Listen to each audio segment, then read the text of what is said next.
Hello, my friend. Right now, in this exact moment, your mind is creating your future. Not tomorrow, not next week, right now. Every thought you're having, every belief you're holding on to, every mental pattern running through your consciousness is actively shaping what's coming next in your life. And here's what most people never realize. You're not a passive observer in this process. You're the architect. You're the designer. You're the one holding the blueprint. The question isn't whether you're creating your reality. The question is, are you doing it consciously or unconsciously? Because I'm going to tell you something that might challenge everything you've been taught. Your external world, everything you see, touch, and experience, is a direct reflection of your internal world.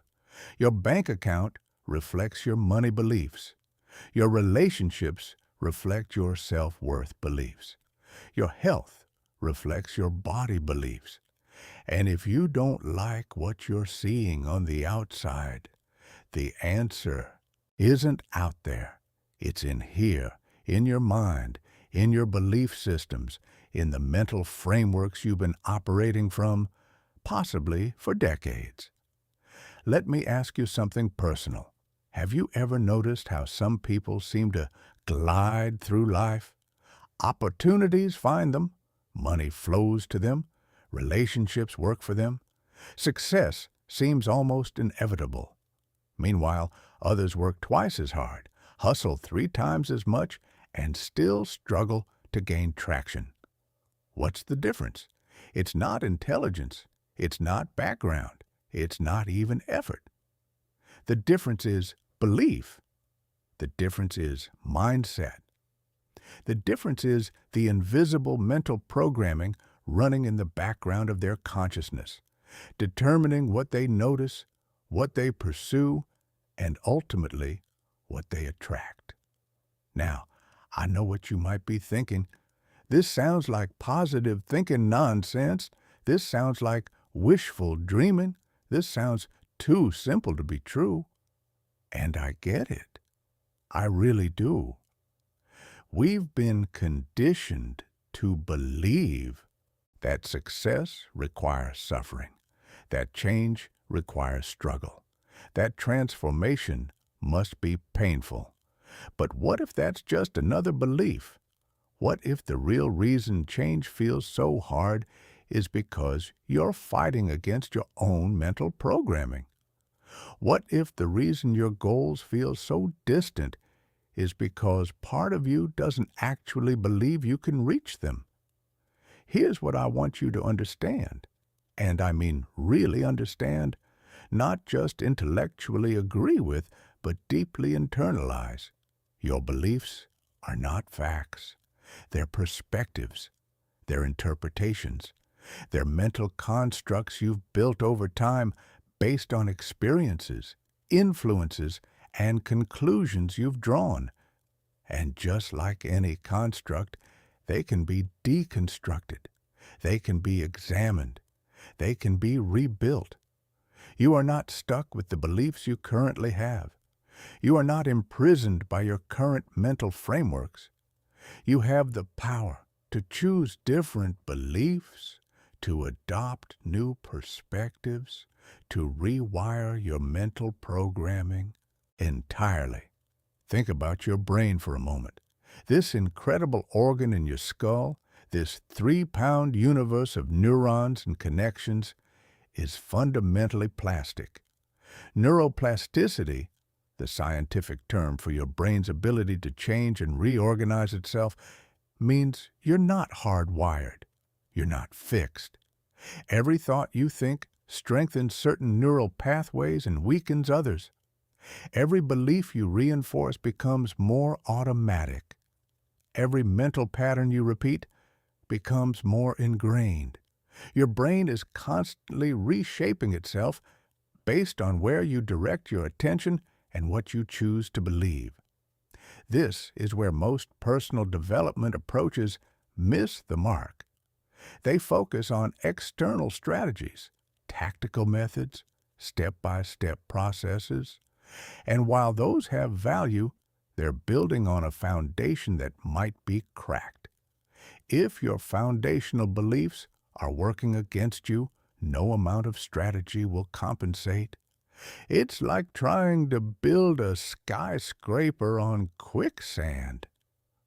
The structure might look impressive temporarily, but eventually the weak foundation reveals itself. So let's talk about belief systems and how they actually function in your life. Your belief system is like an operating system on a computer. It runs in the background, making thousands of micro decisions every single day without your conscious awareness. It filters information, determining what you notice and what you ignore. It interprets events, assigning meaning to neutral circumstances. It generates emotional responses, creating feelings that seem automatic but are actually based on underlying beliefs. And most importantly, it drives behavior, pushing you toward certain actions and pulling you away from others. Here's the fascinating part. Your brain actively seeks evidence to confirm your existing beliefs.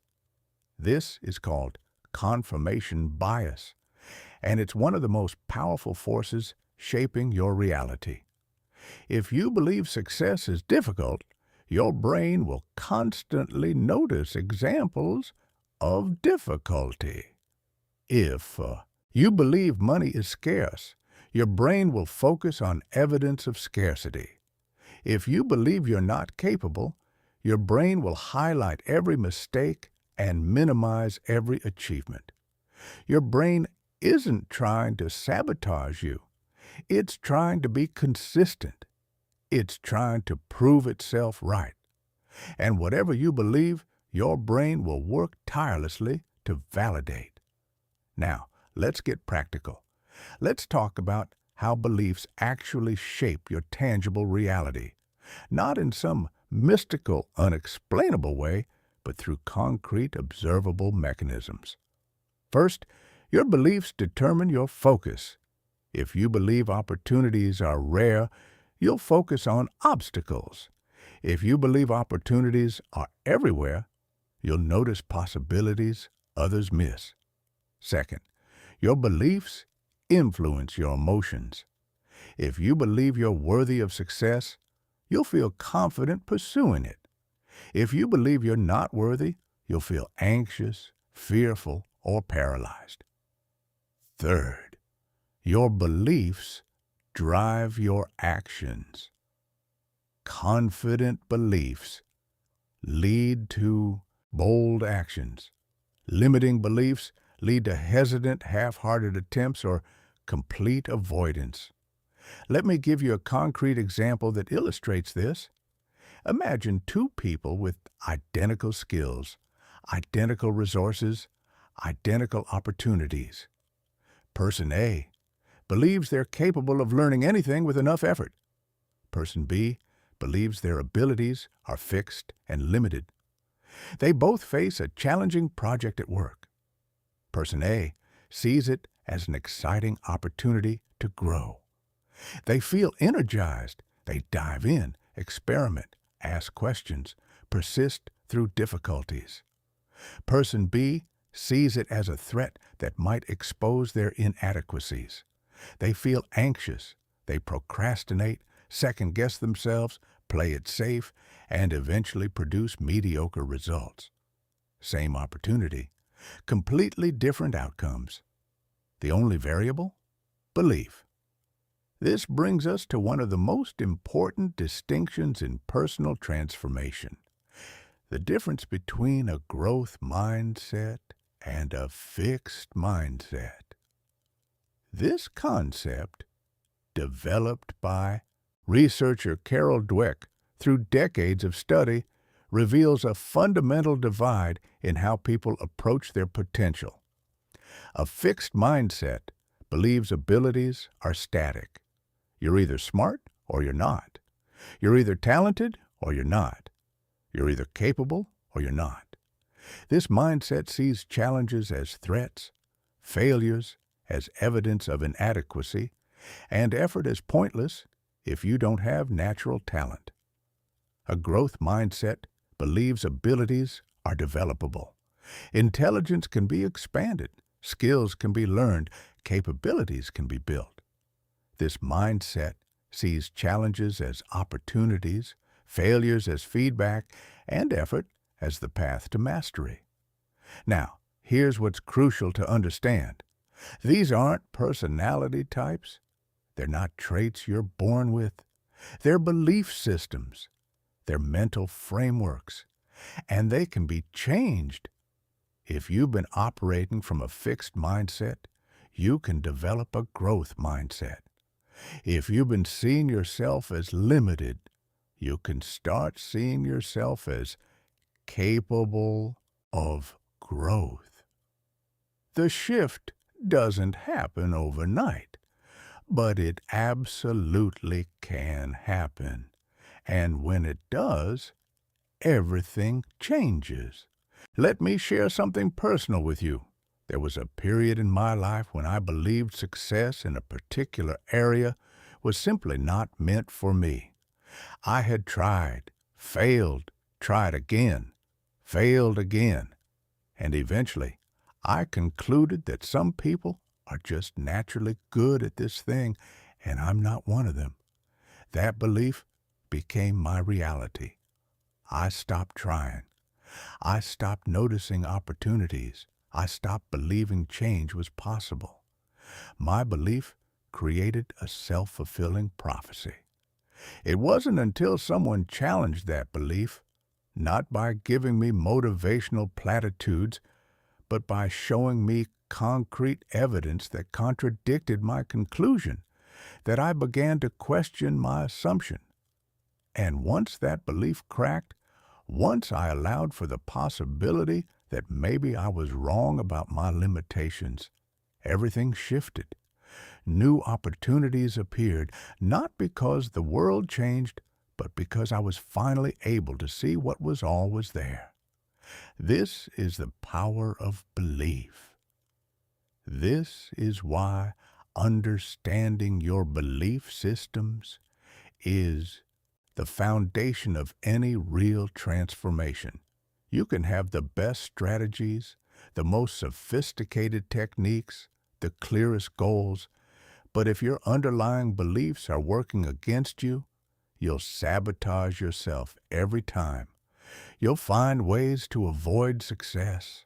You'll create circumstances that confirm your limitations. You'll unconsciously prove yourself right, even when being right means staying stuck.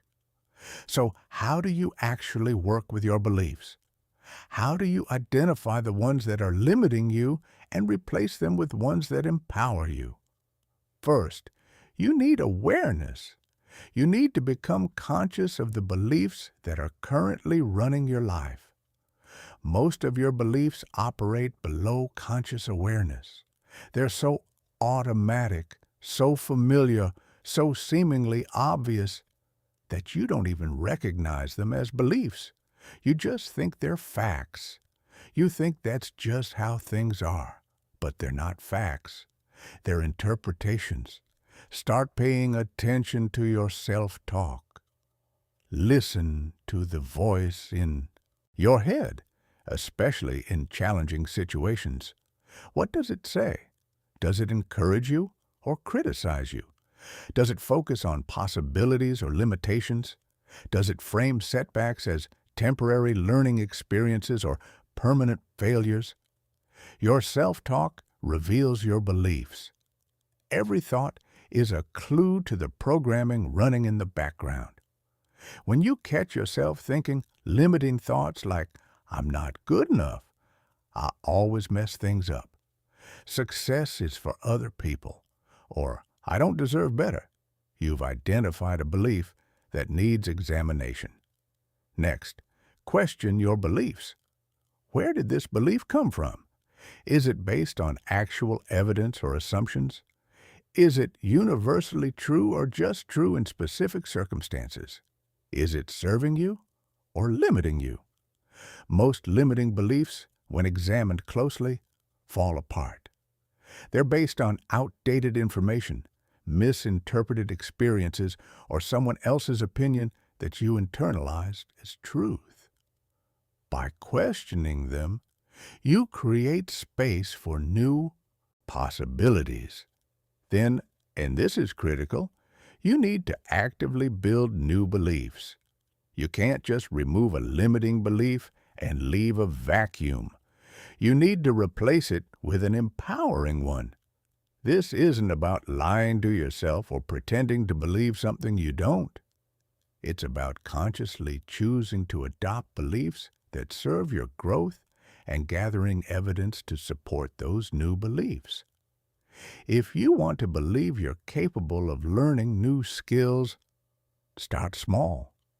Learn something simple. Prove to yourself that you can grow. Build evidence. Strengthen that neural pathway.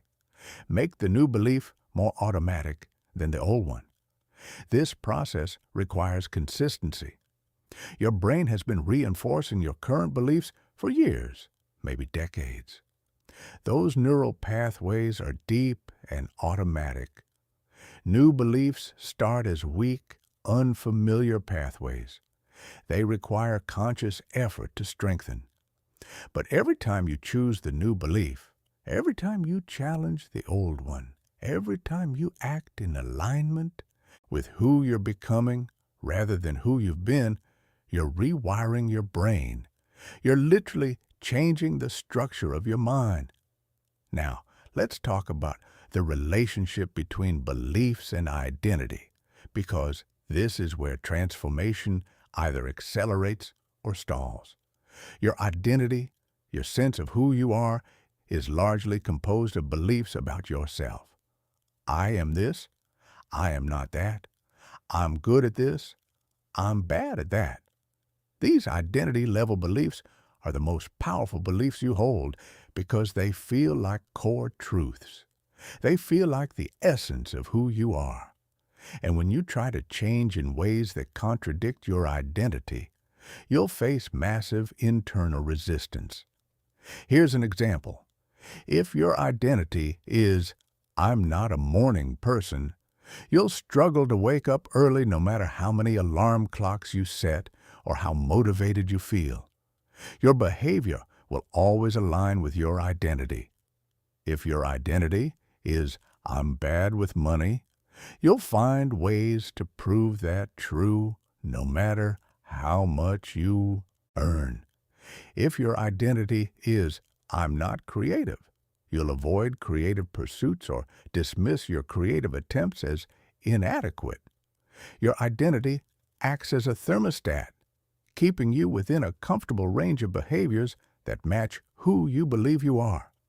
The solution isn't to fight your identity.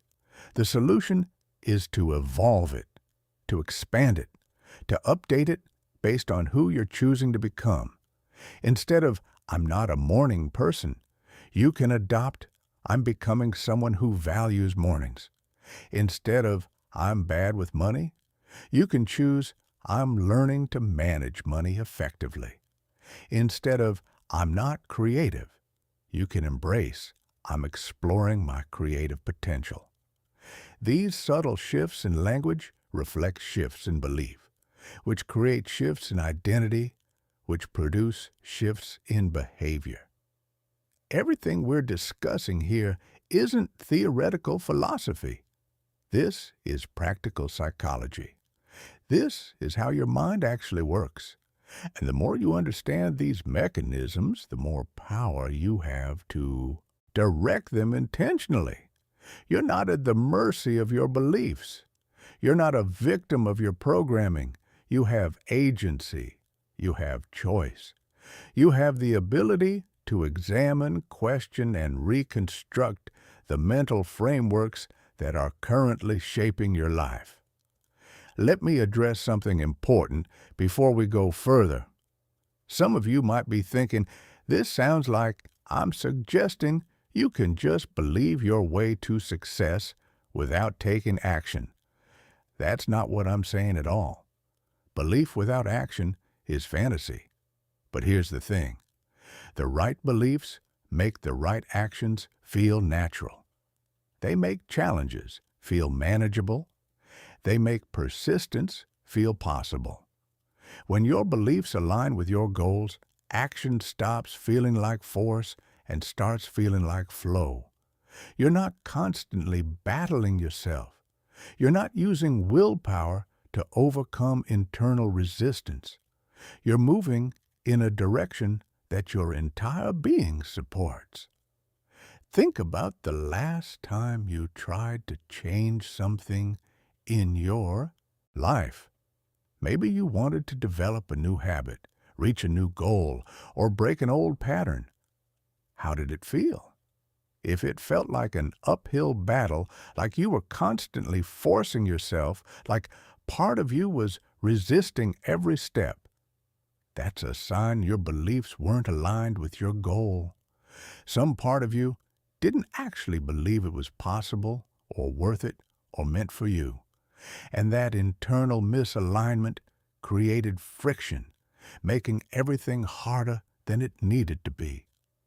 Now think about a time when change felt easier, when you were genuinely excited about a new direction, when action felt natural and energizing. That's what happens when your beliefs support your goals.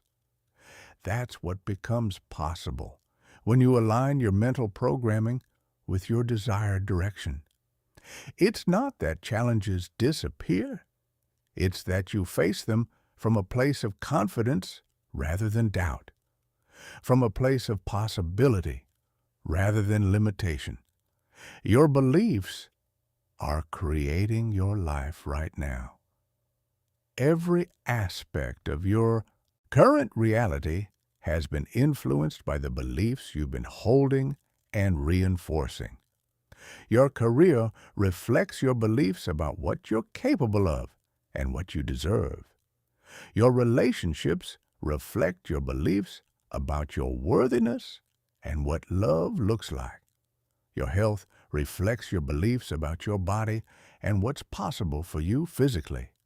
Your finances reflect your beliefs about money, abundance, and your ability to create wealth. Everything is connected. Everything flows from belief. And here's the empowering truth in all of this. If your beliefs created your current reality, new beliefs can create a new reality. You're not stuck. You're not limited by your past. You're not defined by your circumstances. You are a conscious being with the power to choose your beliefs, direct your focus, and shape your mental programming. This is the foundation of everything we're going to explore together. This is the starting point of real, lasting transformation. As we close this section, I want you to sit with this question. What beliefs are currently running your life? Not the beliefs you wish you had or the beliefs you think you should have, but the actual beliefs that are influencing your daily thoughts, emotions, and actions. What do you genuinely believe about yourself, about your potential, about what's possible for you? These beliefs, whether you're consciously aware of them or not, are determining your trajectory. And the beautiful truth is, you can change them. You can evolve them. You can upgrade your mental programming to support the life you actually want to create. Now that you understand the fundamental power of beliefs, we need to go deeper. Because knowing that beliefs shape reality is one thing. Actually, identifying and transforming the specific beliefs that are holding you back is something entirely different. This is where most people get stuck. They understand the concept intellectually, they nod along, they agree with the principles, but they never do the real work of examining their own mental programming. And without that examination, without that deep, honest look at what's actually running in the background of your consciousness, nothing changes. You stay stuck in the same patterns, wondering why life isn't shifting despite your newfound knowledge. Let me tell you what's really happening in your mind right now. You have layers of beliefs, some conscious and many unconscious, that have been built up over your entire lifetime. These beliefs were formed through experiences absorbed from parents, teachers, friends, media, culture. You didn't consciously choose most of them. They were installed, often before you had the critical thinking skills to question them. And now they operate automatically, filtering your perception, shaping your interpretation of events, driving your emotional responses, and ultimately determining your behavior. The tricky part is this: limiting beliefs don't announce themselves. They don't show up waving a flag saying, "Hey, I'm holding you back." They disguise themselves as truth. They feel like reality. They seem so obvious, so self-evident, that you don't even recognize them as beliefs. You just think that's how things are, that's how you are, that's what's possible. And this is precisely why so many people stay trapped in the same patterns year after year, decade after decade. They're not consciously choosing limitation. They're unconsciously operating from beliefs they don't even know they have. So let's start identifying these hidden limitations. Let's bring them into conscious awareness where you can actually work with them. One of the most powerful ways to uncover limiting beliefs is to look at the areas of your life where you feel stuck, frustrated, or consistently unable to make progress. These stuck points are almost always maintained by underlying beliefs. If you've been trying to improve your finances for years without success, there's a money belief underneath that. If you keep ending up in unsatisfying relationships, there's a worthiness or love belief at play. If you struggle to take care of your health despite knowing what to do, there's a body or self-care belief operating. Here's a practical exercise you can do right now. Think about one area of your life where you want change but haven't been able to create it. Really focus on that specific area. Now, complete this sentence as honestly as possible. I can't have what I want in this area because whatever comes up, whatever automatic response your mind produces, that's likely pointing toward a limiting belief.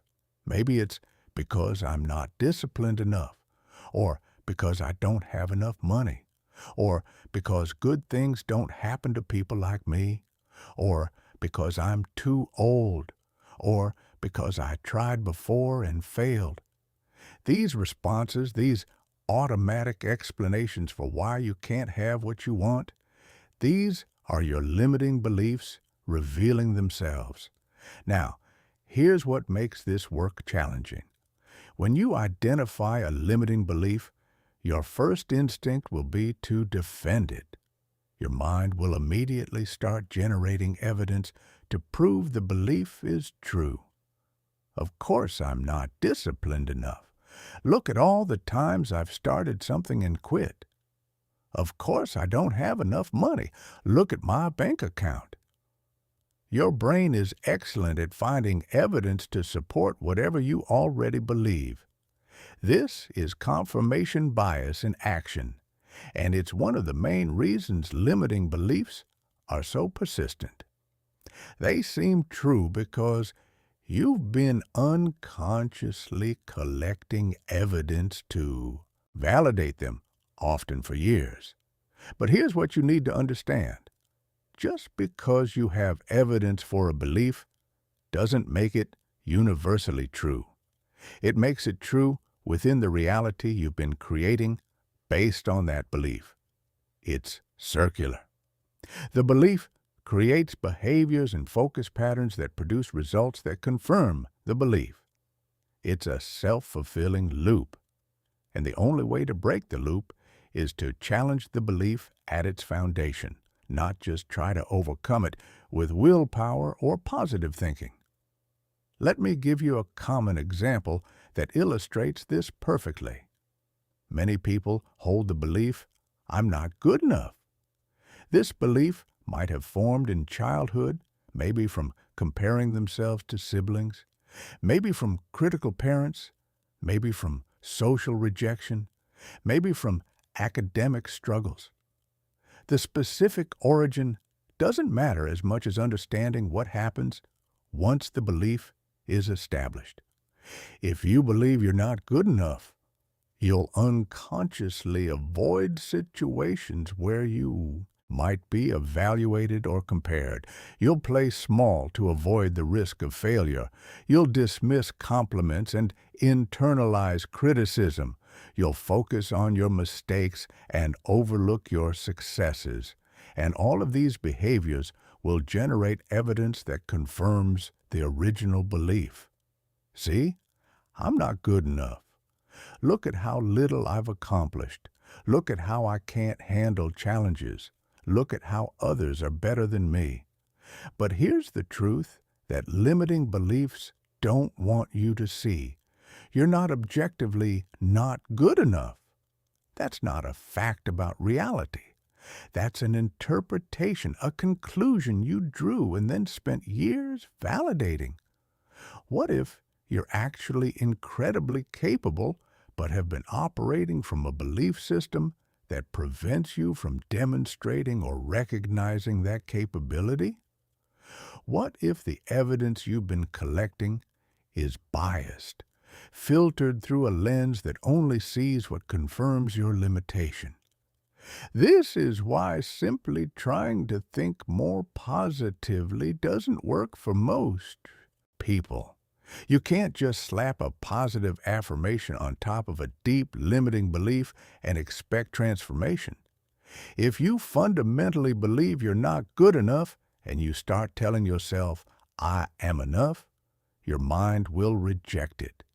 It will feel fake, forced, untrue, because the deeper belief is still operating, still generating contradictory evidence, still running the show. Real transformation requires going deeper. It requires examining the belief structure itself, questioning its validity, and systematically building new evidence for a different conclusion. So, how do you actually do this? How do you dismantle a limiting belief that feels so true, so embedded, so obvious?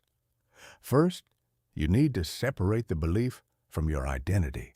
The belief is not you. It's something you learned. It's a mental construct you've been carrying.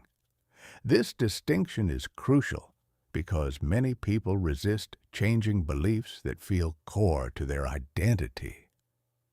If you believe, "I'm not a confident person," changing that belief can feel like losing yourself. But you're not losing yourself. You're shedding an old limiting interpretation and making space for a more accurate, empowering one. Second, you need to trace the belief to its origin. Where did this belief come from? When did you first start believing this? What experiences contributed to its formation? Understanding the origin doesn't automatically dissolve the belief, but it helps you see it as a learned pattern rather than an inherent truth. You believed something at one point in time based on limited information and a developing understanding of the world. That doesn't mean it's still valid or useful now. Third, you need to question the evidence. What evidence have you been using to support this belief? Is that evidence actually objective, or is it filtered through the belief itself? Are there counterexamples you've been ignoring? Times when the opposite was true? Situations that contradict the belief? When you start looking for contradictory evidence, you'll often find it. You've just been trained not to notice it because it doesn't fit your existing narrative. Fourth, and this is where real change happens, you need to consciously construct a new belief and deliberately gather evidence to support it. This isn't about pretending or denying reality. This is about choosing a more empowering interpretation and actively looking for validation. If you're shifting from "I'm not capable" to "I'm capable of learning and growing," you need to start noticing every instance that supports the new belief, every small success, every challenge you navigate, every skill you develop. You're training your brain to filter reality through a different lens, to notice different data, to draw different conclusions. Let me be clear about something important. This process takes time. Your current beliefs have neural pathways that have been strengthened through years of repetition. They're automatic. They're deeply grooved. New beliefs start as conscious choices. They feel awkward. They require effort. But every time you choose the new belief, every time you question the old one, every time you act in alignment with who you're becoming rather than who you've been, you're literally rewiring your brain. You're creating new neural pathways and weakening old ones. Neuroplasticity is real. Your brain can change, but it requires consistent, deliberate practice. Now, let's talk about a specific type of limiting belief that affects almost everyone. Beliefs about deserving. Do you believe you deserve success? Do you believe you deserve wealth? Do you believe you deserve love? Do you believe you deserve happiness?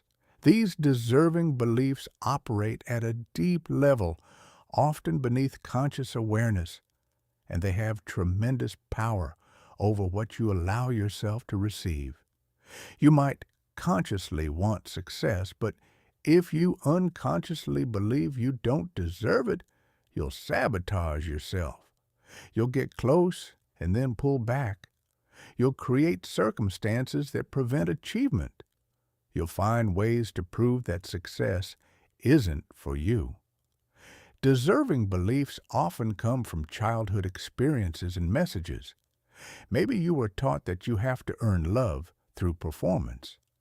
Maybe you learned that wanting things for yourself is selfish.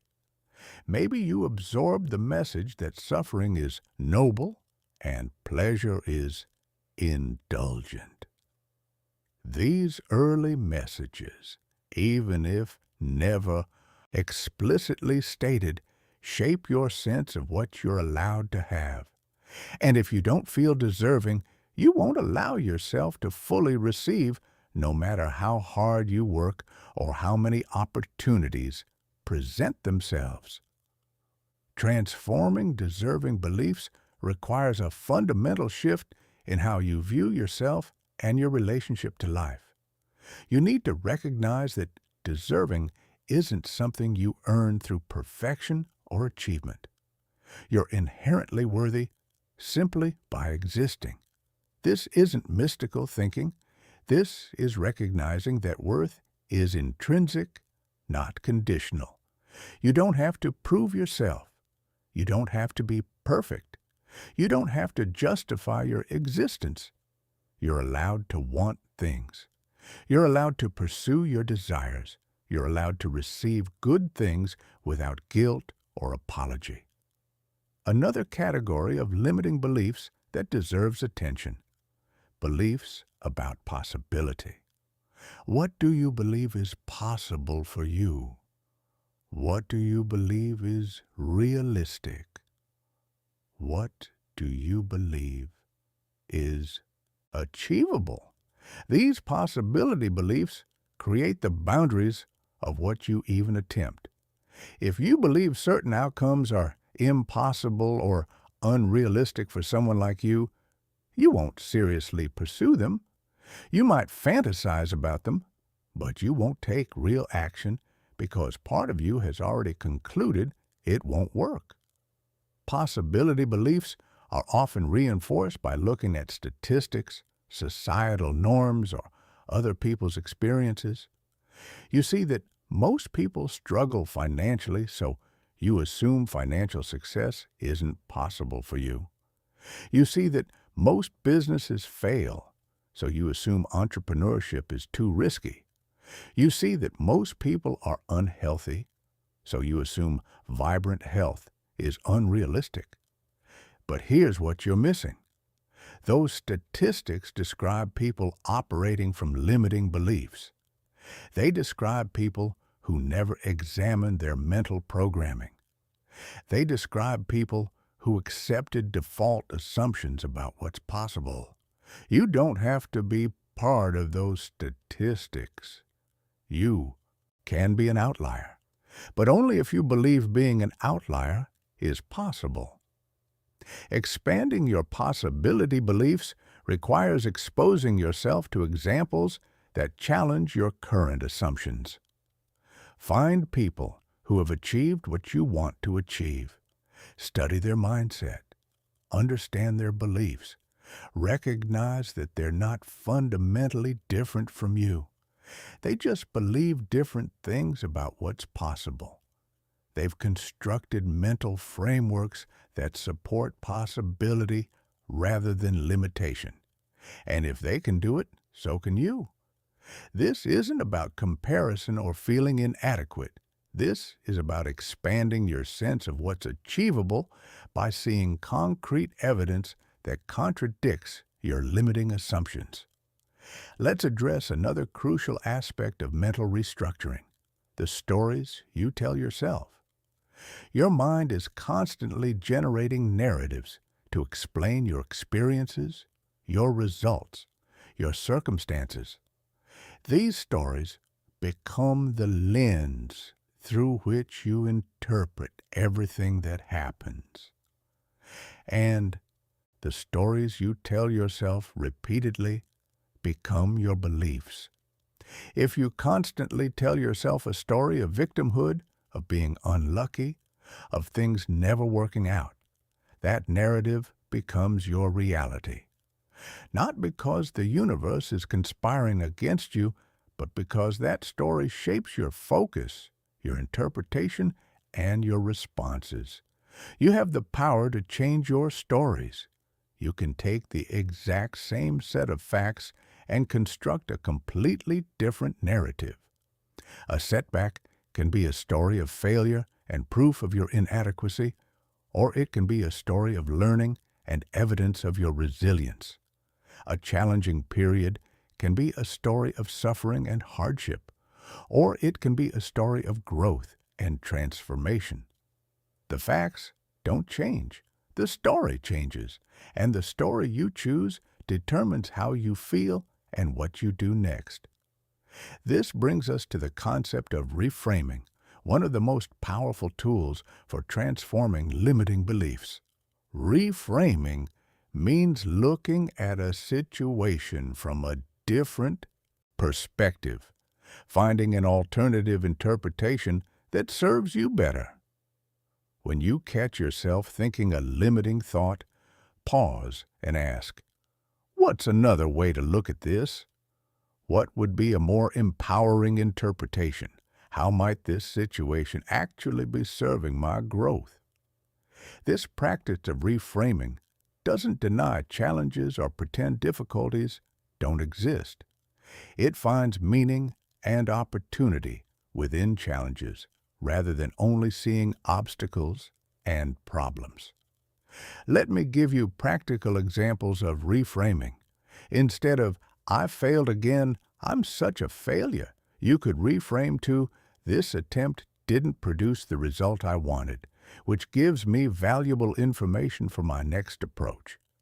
Instead of, I'm too old to start something new, you could reframe to, I have decades of experience and wisdom that give me unique advantages. Instead of, I don't have enough resources, you could reframe to, I'm resourceful enough to start with what I have and build from there. Notice how each reframe acknowledges reality, but shifts the interpretation toward possibility rather than limitation. The practice of reframing requires vigilance because your default patterns are automatic. Your brain will automatically interpret situations through your existing belief filters. Reframing is a conscious intervention. It's you taking control of your narrative rather than letting automatic patterns control you. And the more you practice reframing, the more natural it becomes. Eventually, your brain starts offering empowering interpretations automatically because you've strengthened those neural pathways through repetition.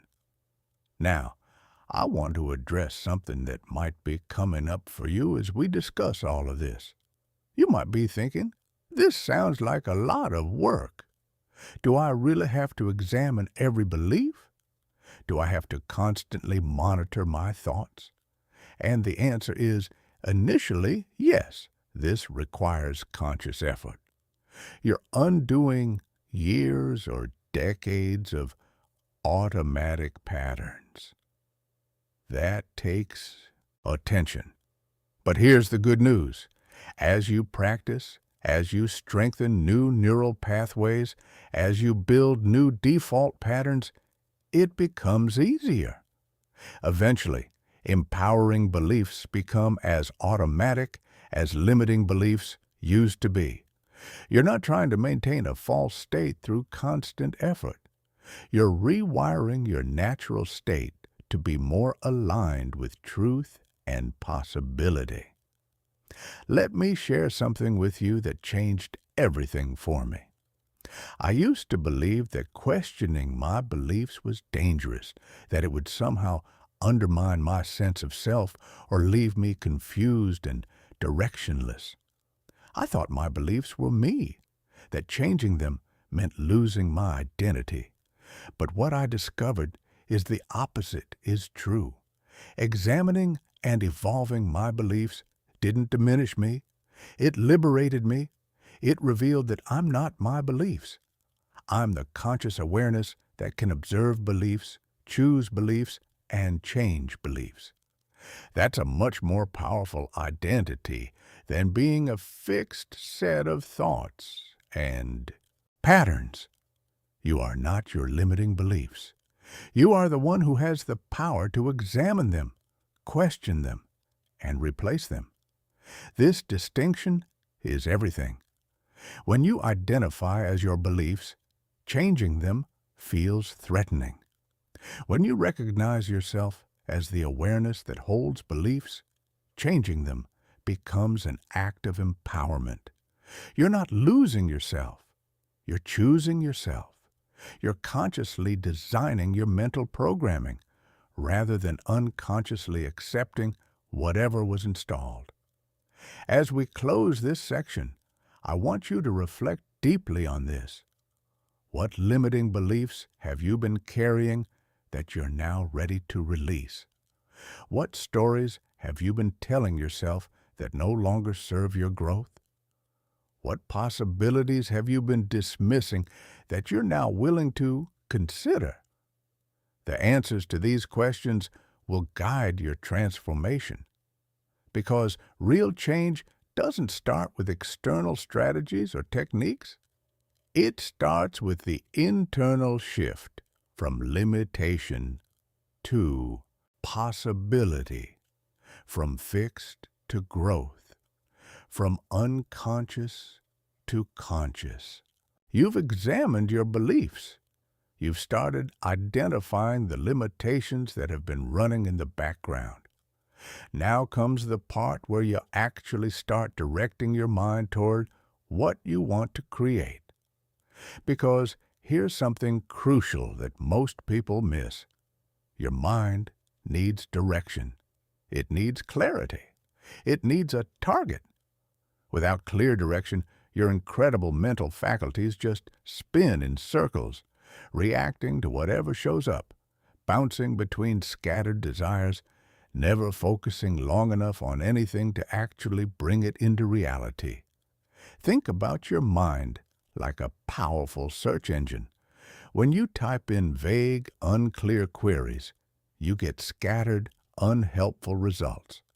But when you input specific, clear parameters, the search engine can find exactly what you're looking for. Your mind works the same way.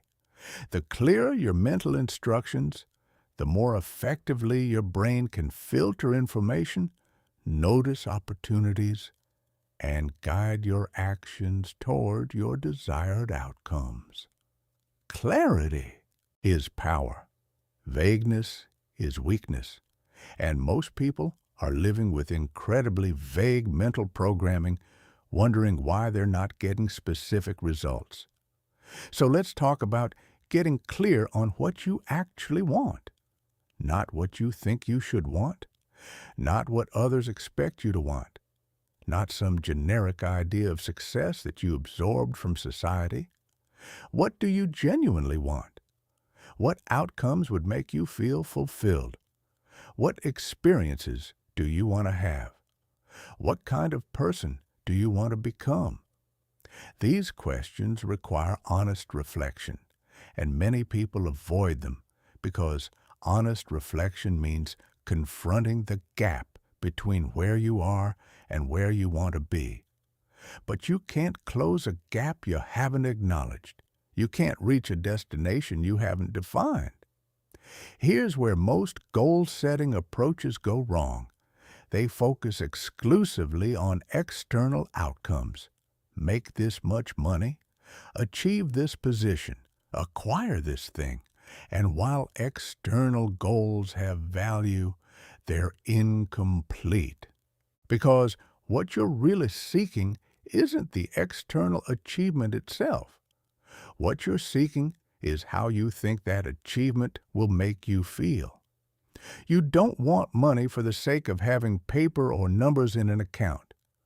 You want the security, freedom, or status. You believe money will provide. You don't want a relationship for the sake of having another person around. You want the love, connection, or validation you believe a relationship will bring. Understanding this distinction changes everything, because when you understand that you're seeking feelings and states of being, you can work on cultivating those states now, while simultaneously pursuing external goals. You don't have to wait until you achieve something to feel successful. You can practice feeling successful now. You don't have to wait for perfect circumstances to feel peaceful. You can develop peace now. And here's the paradox. When you cultivate the internal states you're seeking, you often attract the external circumstances much more easily because you're operating from alignment rather than desperation. So let's design your future with both external clarity and internal awareness. Start with outcomes. What specific results do you want to create in the next year? 3 years? 5 years? Be precise. Vague goals like be successful or be happy don't give your mind anything to work with. Specific goals like build a business generating specific revenue, develop a relationship characterized by specific qualities, or achieve specific health markers. Give your brain clear targets to focus on. But don't stop at external outcomes. For each goal, ask yourself, how will achieving this make me feel? What internal state am I really seeking? Maybe you want financial success because you're seeking security and freedom. Maybe you want career advancement because you're seeking recognition and contribution. Maybe you want better health because you're seeking vitality and confidence. Identify these underlying desires because they reveal what really matters to you. Now, here's where it gets interesting. Once you've identified the feelings and states you're seeking, you can start cultivating them before the external circumstances arrive. You can practice feeling secure in your current financial situation by focusing on what you do have rather than what you lack. You can practice feeling confident in your current body by appreciating what it can do rather than criticizing what it looks like. You can practice feeling successful in your current position by acknowledging your progress rather than only seeing how far you still have to go. This isn't about pretending your current circumstances are perfect or abandoning your desire for growth. This is about recognizing that your emotional state is not entirely dependent on external conditions. You have more control over how you feel than you've been led to believe, and when you exercise that control, when you choose empowering emotional states regardless of circumstances, you develop emotional resilience and mental strength that dramatically accelerate your external progress. Let's talk about the mechanism that makes this work. Your reticular activating system, or RAS. This is a network of neurons in your brainstem that acts as a filter for the massive amount of sensory information bombarding you every second. Your conscious mind can only process a tiny fraction of available information, so your RAS determines what gets through to your awareness and what gets filtered out. And here's the key. Your RAS is programmed by your focus, your beliefs, and your goals. Whatever you consistently focus on, whatever you believe is important, whatever goals you've set, your RAS will prioritize information related to those things. This is why, when you decide you want a specific car, you suddenly start seeing that car everywhere. The cars were always there. You just weren't noticing them because your RAS wasn't filtering for that information. But once you set the intention, once you focused your attention, your RAS started highlighting relevant data. This same mechanism works for opportunities, resources, solutions, and connections. When you get clear on what you want and consistently focus on it, your RAS starts showing you possibilities you were previously blind to. This is where visualization becomes a practical tool rather than mystical wishful thinking. Visualization is simply the practice of repeatedly creating clear mental images of your desired outcomes. When you visualize regularly, you're programming your RAS to filter for information relevant to those outcomes. You're training your brain to recognize opportunities. You're creating neural patterns that make success feel familiar rather than foreign.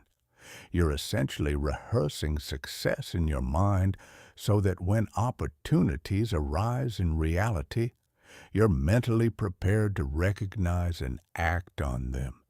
But here's what most people get wrong about visualization. They visualize once, maybe twice, expect magic to happen, and then quit when nothing changes. That's not how this works. Visualization is practice, mental rehearsal. You wouldn't expect to master a physical skill by practicing once. You need repetition, consistency.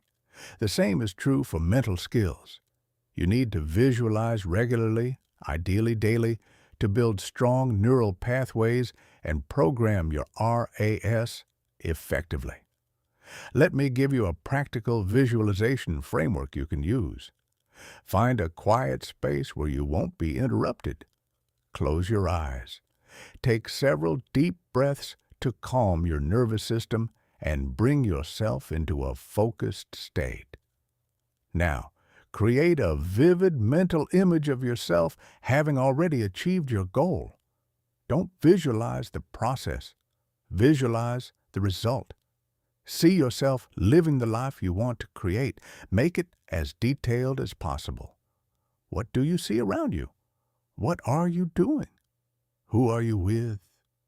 What are you wearing? What sounds do you hear? What do you smell? What do you feel physically in your body? The more sensory detail you include, the more real the visualization feels to your brain. And here's the critical part. Feel the emotions associated with having achieved this goal. Feel the satisfaction, the joy, the pride, the peace, whatever emotions naturally arise when you imagine this outcome. The emotional component is what makes visualization powerful. Your brain doesn't clearly distinguish between vividly imagined experiences and real ones, especially when emotion is involved. So when you visualize with emotional engagement, you're creating neural patterns similar to those that would form from actual experience. Practice this visualization daily. Spend at least 5 to 10 minutes fully immersed in the mental experience of your desired reality. Do this consistently for weeks, months, however long it takes. You're not just daydreaming. You're actively programming your subconscious mind, training your RAS, building neural pathways, and creating internal familiarity with success. You're making your desired future feel real and achievable rather than distant and impossible.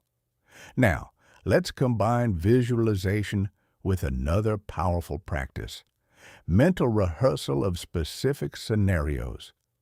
This is slightly different from general outcome visualization. Mental rehearsal involves visualizing yourself successfully navigating specific challenges or executing specific actions. Athletes use this extensively. Before a performance, they mentally rehearse every movement, every technique, every scenario they might encounter. And research shows this mental practice actually improves physical performance because it strengthens the same neural pathways used during actual execution. You can use mental rehearsal for anything. If you have an important conversation coming up, mentally rehearse it. Visualize yourself speaking confidently, articulating clearly, responding skillfully to objections or questions. If you have a challenging task ahead, mentally rehearse completing it successfully. See yourself moving through each step with competence and calm. If you tend to react poorly in certain situations, mentally rehearse responding differently.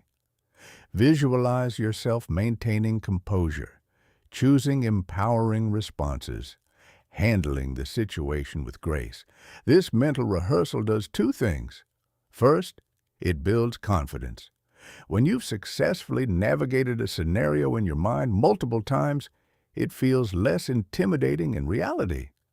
Second, it creates automatic response patterns. Your brain has practiced the desired behavior, so when the actual situation arises, that practiced response is more likely to emerge automatically. You're pre-programming your reactions rather than leaving them to default patterns that might not serve you. Here's something else that amplifies both visualization and mental rehearsal: combining them with physical anchors. An anchor is a specific physical action or gesture that you associate with a particular mental or emotional state. For example, you might press your thumb and forefinger together while visualizing confidence. You do this repeatedly until your brain creates a strong association between that physical gesture and the feeling of confidence. Then, in real situations where you need confidence, You can trigger that state by using the physical anchor. This works because of how associative learning functions in your brain. When two things occur together repeatedly, your brain links them. Advertisers use this constantly, pairing products with positive emotions through repeated exposure. You can use the same principle intentionally. Choose an anchor gesture, something simple and subtle you can do anywhere.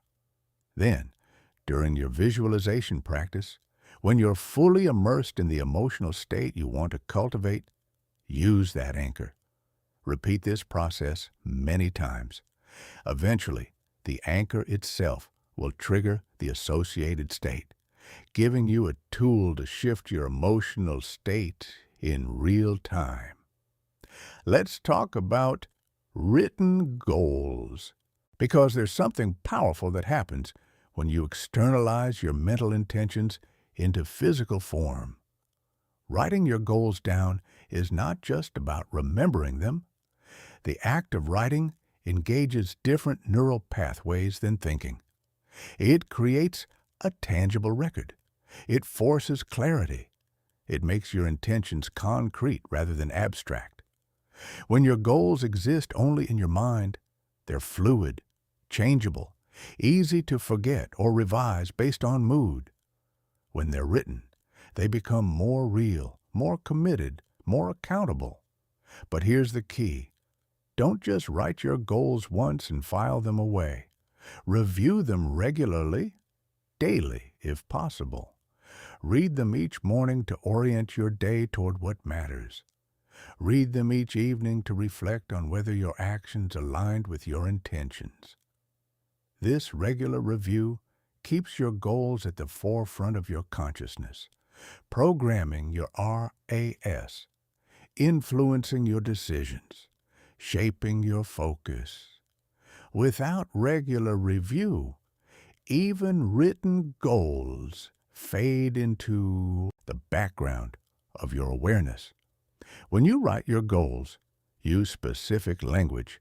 Instead of, I want to be healthy, write, I maintain a body weight of specific number, exercise specific frequency, and feel energized throughout the day.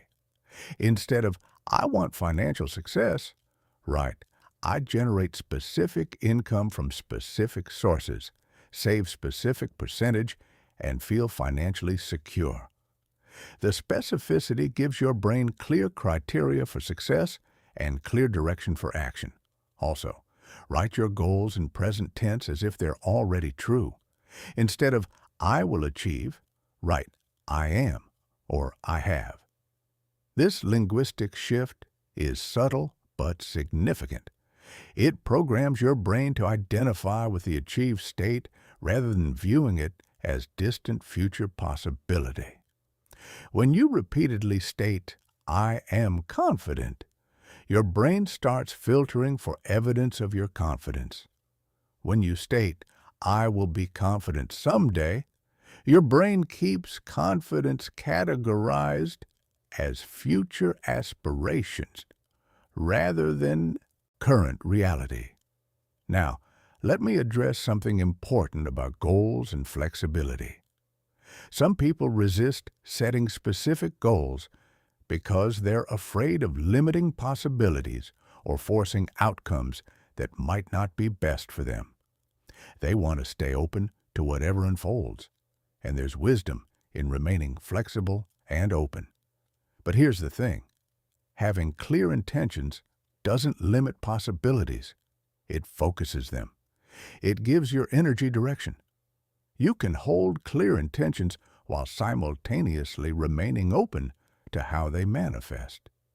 You can pursue specific outcomes while staying receptive to unexpected opportunities. Think of it like sailing. You set a destination. You adjust your sails to catch the wind in that direction. But you also adapt to changing conditions, respond to obstacles, take advantage of favorable currents. The destination provides direction, but the journey requires flexibility. Your goals should work the same way, clear enough to guide your focus and actions, flexible enough to adapt as you grow and learn. Let's discuss the timeline element of goals, because this is where many people either set themselves up for frustration or avoid commitment altogether. If you set overly aggressive timelines, you create unnecessary pressure and likely disappointment when you don't meet arbitrary deadlines.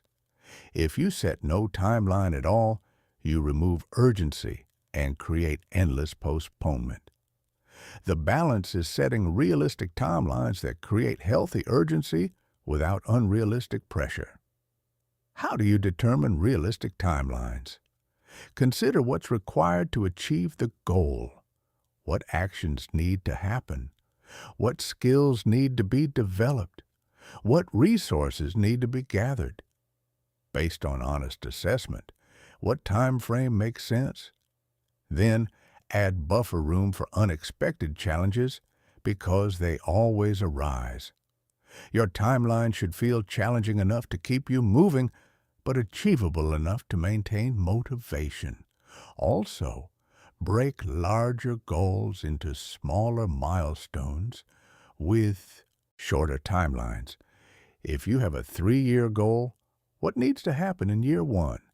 In 6 months? In the next 90 days? These shorter milestones make progress visible and maintain momentum.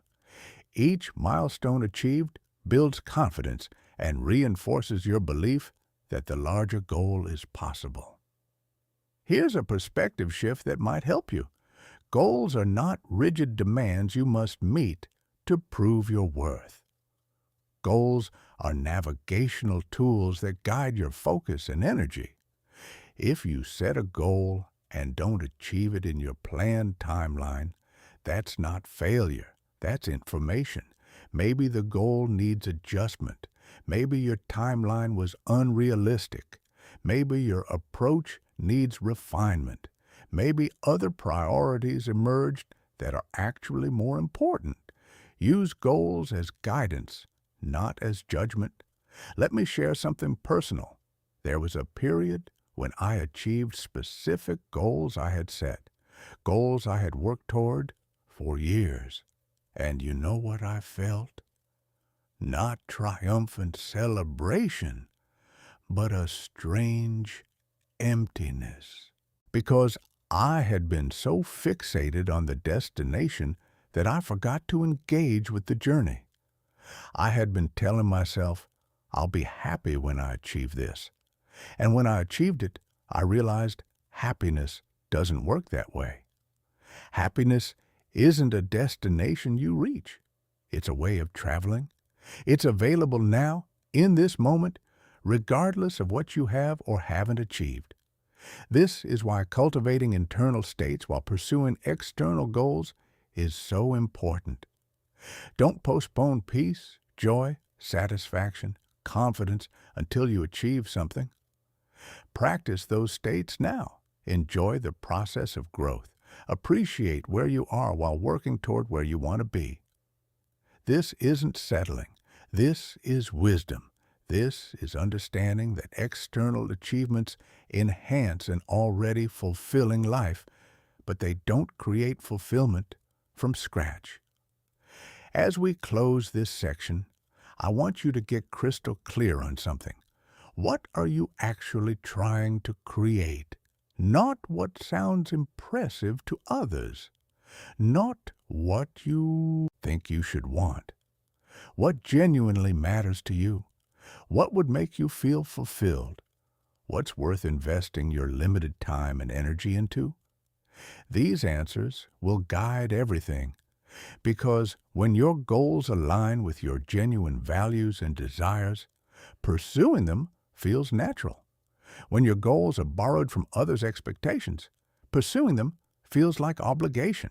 Get clear, get specific, visualize vividly, rehearse mentally, write it down, review it daily.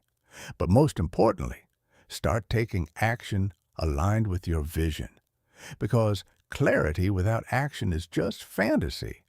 Action without clarity is just busy work. But clarity combined with consistent action, that's the formula for creating the life you actually want to live. Let's continue, my friend. We've talked about beliefs, we've addressed limitations, we've established clarity on what you want to create. But there's a dimension we need to explore that's absolutely fundamental to everything we're discussing: your emotions. Because here's what most people don't understand about creating change in their lives. It's not just about thinking the right thoughts. It's not just about visualizing the right images. It's about feeling the right feelings. Your emotions are the fuel that powers manifestation. They're the energetic signature that attracts corresponding experiences. They're the language your subconscious mind speaks most fluently. Think about emotions as the bridge between your internal world and your external reality. Your thoughts create mental patterns, but emotions bring those patterns to life with energy, intensity, conviction. A thought without emotion is weak, easily dismissed, quickly forgotten. A thought charged with emotion become powerful, memorable, influential. This is why you remember emotionally significant events from years ago, but forget mundane moments from yesterday. Emotion imprints experience into your consciousness with lasting impact. Now, here's where this gets practical. The emotional states you habitually occupy are creating your reality right now. If you spend most of your time feeling anxious, worried, fearful, you're broadcasting a frequency of lack and danger. Your brain interprets this emotional data as evidence that the world is threatening, resources are scarce, and you need to be defensive. This interpretation then shapes your perception, your decisions, your actions. You notice threats more than opportunities. You play safe rather than taking calculated risks. You operate from scarcity rather than abundance. Conversely, if you cultivate emotional states of confidence, enthusiasm, gratitude, you're broadcasting a completely different frequency. Your brain interprets this as evidence that you're capable, that good things are available, that growth is possible.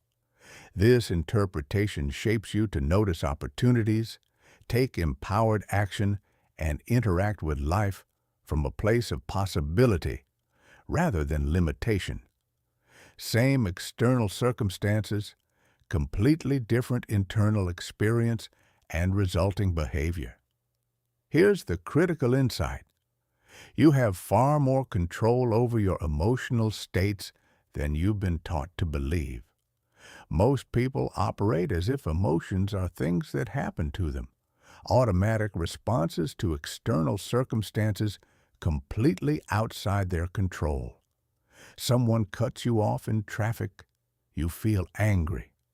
Someone criticizes you, you feel hurt. Something doesn't go your way, you feel disappointed.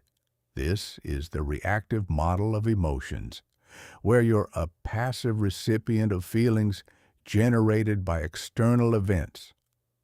But there's another model, a proactive model, where you recognize that while external events can trigger emotional responses, you ultimately choose how long you dwell in those emotions and whether you let them dictate your state. You can't always control your initial emotional reaction. That's often automatic, based on conditioning and past patterns. But you absolutely can control what you do with that emotion. Do you indulge it, feeding it with attention and reinforcing thoughts? Do you let it spiral and consume you? Or do you acknowledge it, extract any useful information, and then consciously shift to a more resourceful state. Emotional mastery doesn't mean suppressing feelings or pretending you're always happy. That's toxic positivity, and it doesn't work because denied emotions don't disappear. They just go underground and emerge in other ways. Emotional mastery means developing the skill to feel your emotions fully, understand what they're communicating, and then consciously choose your emotional state based on what serves your goals and well-being, rather than just reacting automatically. Let me give you a practical framework for working with emotions. First, develop emotional awareness. Throughout your day, check in with yourself. What am I feeling right now? Can I name this emotion specifically? Is it anxiety or excitement? Is it sadness or disappointment? Is it frustration or determination? Getting specific about emotions helps you work with them more effectively. Vague awareness of feeling bad doesn't give you much to work with. Specific recognition of feeling anxious about an upcoming conversation gives you something concrete to address. Second, practice emotional acceptance. When you notice an emotion, don't immediately try to change it or judge yourself for having it. Just acknowledge it. I'm feeling anxious right now. That's what's present. This simple acknowledgement, this willingness to feel what you're feeling without resistance, often reduces the emotion's intensity. Many negative emotions persist because we fight them, creating a layer of suffering on top of the original feeling. When you stop fighting and just allow, the emotion often moves through more quickly. Third, extract the information. Emotions are messengers. They're providing data about your internal state and your interpretation of circumstances. Anxiety might be telling you that you care about an outcome and feel unprepared. Anger might be signaling that a boundary was crossed. Sadness might indicate loss or unmet expectations. Instead of just reacting to emotions, listen to them. What are they trying to communicate? What need are they highlighting? What action might they be prompting? Fourth, and this is where you reclaim your power, consciously choose your next emotional state. After acknowledging and learning from an emotion, you can decide whether to continue dwelling there or shift to a different state. This isn't about forcing false positivity. This is about recognizing that you're not trapped in any emotional state. You can choose to redirect your focus, change your physiology, shift your thoughts, and move into a state that serves you better. Let's talk about specific techniques for shifting emotional states because this is incredibly practical. One of the fastest ways to change how you feel is to change your physiology. Your body and emotions are intimately connected. When you're depressed, your body takes a specific posture. Shoulders slumped, head down, breathing shallow, movements lethargic. When you're confident, your body takes a different posture. Shoulders back, head up, breathing deep, movements energized. Here's the interesting part. The connection works both ways. Your emotions influence your physiology, but your physiology also influences your emotions. This means you can use your body to shift your emotional state. If you're feeling low energy or discouraged, change your posture, stand up straight, pull your shoulders back, lift your head, take deep breaths. Move your body with energy and purpose. This physical shift sends signals to your brain that you're in a different state, and your emotions will begin to shift accordingly. It sounds too simple to work, but try it. The next time you're feeling stuck in a negative state, consciously change your physical posture and movement. You'll notice a shift. Another powerful technique for emotional shifting is changing your focus. Your emotional state is largely determined by what you're focusing on. If you're focused on everything that's wrong, everything you lack, everything that might go wrong, you'll feel negative emotions. If you shift your focus to what's working, what you're grateful for, what's possible, your emotions shift accordingly. This isn't denying reality. This is consciously choosing where to direct your limited attention because you can't focus on everything simultaneously. Practice this right now. Think about something in your life that's frustrating you. Really focus on it. Notice how you feel. Now, shift your focus to something you're genuinely grateful for. Really think about it. Notice the emotional shift. Same you, same life, same moment, but different emotional state based solely on where you directed your focus. You have this power in every moment. The question is whether you're using it consciously or letting your focus be directed by default patterns and external circumstances. Let's discuss the role of gratitude specifically because it's one of the most powerful emotional states you can cultivate. Gratitude isn't just a nice feeling or polite social behavior. It's a transformative emotional practice that fundamentally rewires your brain. When you practice gratitude regularly, you're training your brain to filter for positive experiences. You're programming your RAS to notice what's good rather than what's wrong. You're creating neural pathways that make appreciation more automatic than criticism. But here's how most people practice gratitude ineffectively. They think grateful thoughts occasionally, maybe listing a few things they're thankful for when prompted, but without real emotional engagement. That's gratitude as an intellectual exercise, and it has minimal impact. Real gratitude, transformative gratitude, involves feeling the emotion deeply. It's not just thinking, I'm grateful for my health. It's taking a moment to actually feel what it's like to have a functioning body, to wake up without pain, to move freely, to have energy. That emotional component is what makes the practice powerful. Here's a gratitude practice you can implement immediately. Every morning or evening, take 5 minutes to write down 3 specific things you're grateful for. But don't just list them. For each one, take a moment to really feel the gratitude. Close your eyes, bring the thing you're grateful for into your awareness, and let yourself fully appreciate it. Feel the warmth of that appreciation in your chest. Let it spread through your body. This emotional engagement is what creates lasting change in your brain's default patterns. And here's an advanced gratitude practice. Find things to appreciate in challenging circumstances.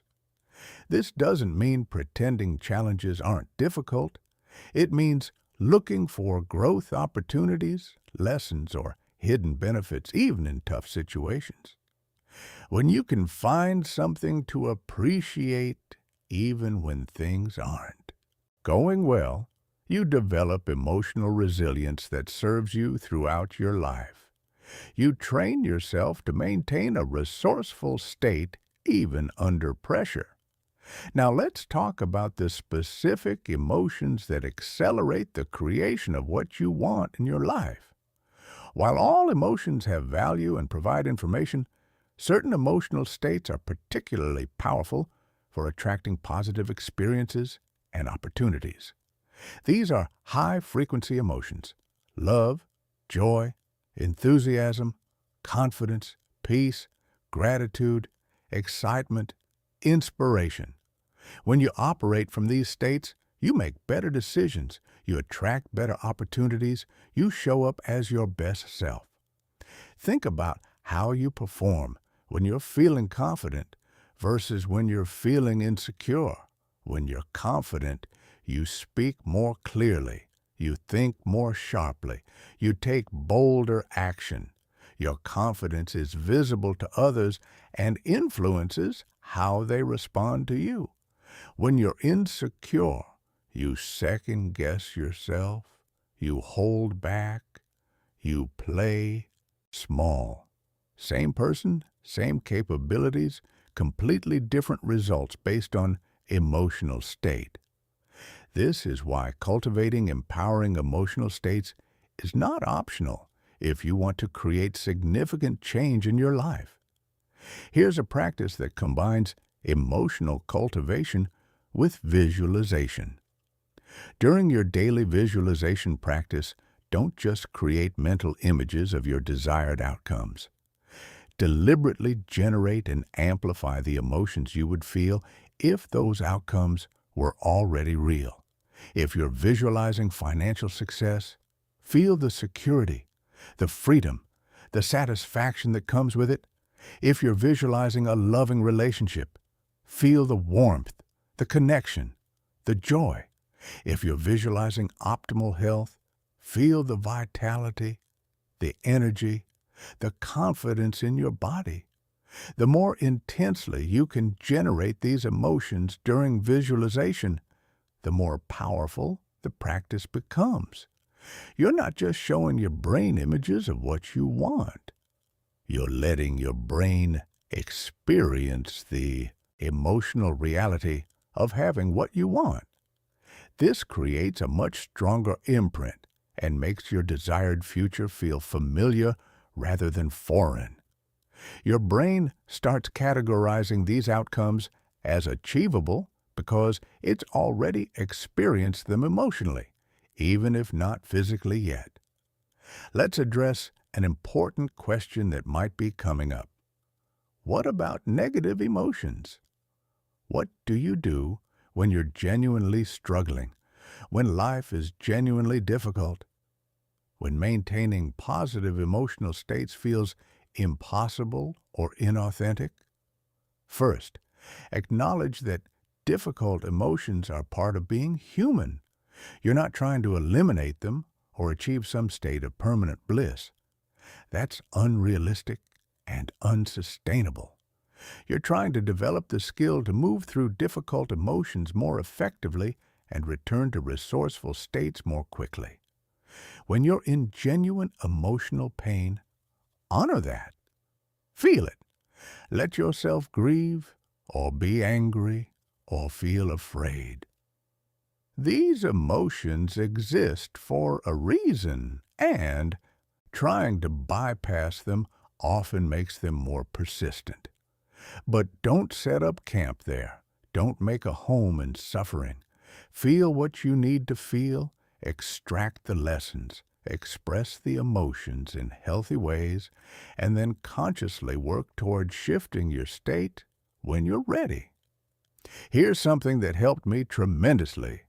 I used to believe that dwelling in negative emotions was somehow more authentic, more real, more honest than choosing positive states. I thought choosing to feel good when circumstances weren't perfect was denial or fake positivity. But I realized that's backwards. Choosing to feel good despite imperfect circumstances isn't denial. It's wisdom. It's recognizing that your well-being doesn't have to be held hostage by external conditions. It's exercising your power to choose your internal experience regardless of what's happening externally. Let me share a practice that's incredibly valuable for building emotional resilience. Emotional rehearsal. Just like you can mentally rehearse actions and scenarios, you can emotionally rehearse challenging situations. Think about a situation that typically triggers difficult emotions for you. Maybe it's a type of criticism, a specific social scenario, a particular type of setback. Instead of only experiencing these emotions reactively when the situation occurs, proactively practice navigating them. Imagine yourself in that triggering situation. Let yourself feel the initial emotional response. Then practice shifting your state. Practice taking deep breaths. Practice reframing the situation. Practice choosing a more resourceful response. By rehearsing this emotional navigation in your mind, you're building neural pathways that make the skillful response more automatic when the real situation arises. You're training yourself to handle challenges with grace rather than reactivity. Here's another dimension of emotional mastery worth exploring: the concept of emotional contagion. You know how being around someone who's anxious makes you feel anxious, or how being around someone genuinely joyful can lift your mood. Emotions are contagious. We pick up on others' emotional states through mirror neurons and subtle social cues. This means the emotional states of people around you significantly influence your own emotional landscape. This is why your social environment matters so much. If you're constantly surrounded by people who operate from fear, negativity, or victimhood, maintaining positive emotional states becomes exhausting. You're constantly swimming upstream against the emotional current around you. Conversely, if you surround yourself with people who embody confidence, optimism, and possibility, maintaining empowering states becomes easier because you're supported by the emotional environment. Evaluate your relationships through this lens. Are the people you spend the most time with emotionally elevating or draining? Do they reinforce empowering beliefs or limiting ones? Do they celebrate your growth or subtly undermine it? This doesn't mean you need to eliminate everyone who isn't perfectly positive, but it does mean being conscious of emotional influence and perhaps adjusting how much time and energy you invest in relationships that consistently pull you into disempowering states. Let's talk about the relationship between emotions and language, because the words you use shape how you feel. When something doesn't go as planned, do you say, "This is a complete disaster," or "This is an unexpected challenge"? The facts are the same, but the emotional impact is completely different. Disaster triggers feelings of catastrophe and helplessness. Challenge triggers feelings of engagement and problem solving. Your word choices aren't just describing your emotions, they're creating them. Practice upgrading your emotional vocabulary. Instead of "I'm furious," you might say, "I'm a bit frustrated." Instead of "I'm devastated," you might say, "I'm disappointed." This isn't about minimizing genuine feelings. It's about not amplifying emotions unnecessarily through dramatic language. Most situations aren't actually disasters or catastrophes. They're inconveniences or setbacks. Using accurate language rather than exaggerated language helps you maintain emotional equilibrium. Similarly, pay attention to how you describe your capabilities and identity. Do you say, "I'm terrible at this," or "I'm still learning this"? Do you say, "I'm such a failure," or "that attempt didn't work out as planned"? The first versions embed negative identity and fixed mindset. The second versions maintain possibility and growth orientation. Your language is constantly programming your emotional state and your beliefs about yourself. Here's a final insight about emotions that ties everything together. Your emotional state is not a byproduct of your life. It's a determinant of your life. Most people believe they'll feel successful when they achieve success. They'll feel loved. When they find love, they'll feel confident when they accomplish impressive things. But it works in reverse. You need to cultivate those emotional states first, and then the corresponding external circumstances become more likely because you're operating from a state that enables them. You can't attract loving relationships from a state of unworthiness. You can't create financial success from a state of scarcity and fear. You can't build vibrant health from a state of self-criticism and neglect. The emotional state comes first, shapes your perception and behavior, and then attracts or creates matching external reality.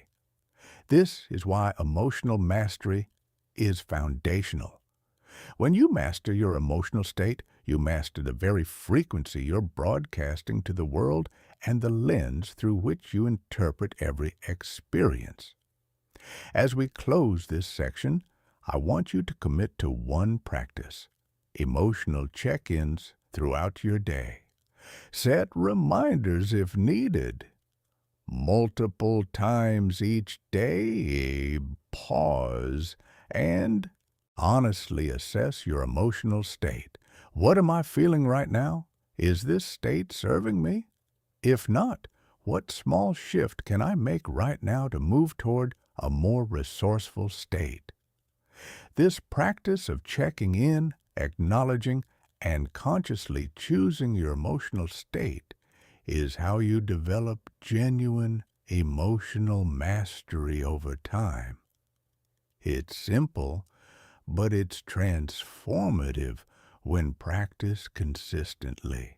We've covered belief systems, mental limitations, clarity of vision, and emotional mastery. Now we need to explore the practices that tie all of this together, the daily disciplines that transform theoretical understanding into lived experience. Because here's the reality. You can understand every principle we've discussed. You can agree with every concept. You can recognize the truth in every word. But if you don't implement consistent practices, nothing changes. Knowledge without application is just entertainment. Understanding without practice is just philosophy. What we're after is transformation, and transformation requires daily commitment to specific practices. Let's start with meditation, and I want to address this honestly because meditation has been mystified, overcomplicated, and often misunderstood. When most people hear meditation, they imagine monks sitting in perfect stillness for hours, achieving transcendent states of consciousness beyond ordinary human experience. And while that's one form of meditation, it's not what we're talking about here. The meditation we're discussing is practical, accessible, and immediately valuable for anyone wanting to take conscious control of their mental and emotional state. At its core, meditation is simply training your attention. That's it. You're developing the ability to direct your focus where you choose rather than letting it be pulled around by every thought, emotion, and external stimulus. In our modern world, your attention is under constant assault. Notifications, advertisements, information overload, endless stimulation. Your ability to focus has been eroded by an environment designed to fragment your attention. Meditation is how you reclaim that ability. It's how you rebuild the mental muscle of sustained focus. Why does this matter for creating the life you want? Because where your attention goes, your energy flows. If your attention constantly bounces between scattered thoughts, worries about the future, regrets about the past, reactions to external triggers, you're dispersing your mental energy in 1,000 directions. Nothing gets your full focus. Nothing receives your complete engagement. You're mentally deluded. But when you develop the ability to sustain attention on what you choose, when you can keep your mind focused on your goals, your practices, your growth, you concentrate your mental energy. You become powerful rather than scattered. Here's a simple meditation practice you can start today, right now. Find a comfortable position, sitting with your back relatively straight. You don't need any special posture or equipment. Just sit comfortably. Close your eyes or lower your gaze. Bring your attention to your breath. Notice the sensation of air moving in and out of your body. You're not trying to breathe in any special way. You're just observing the natural rhythm of your breath. That's it. That's the practice. Now, here's what will happen almost immediately.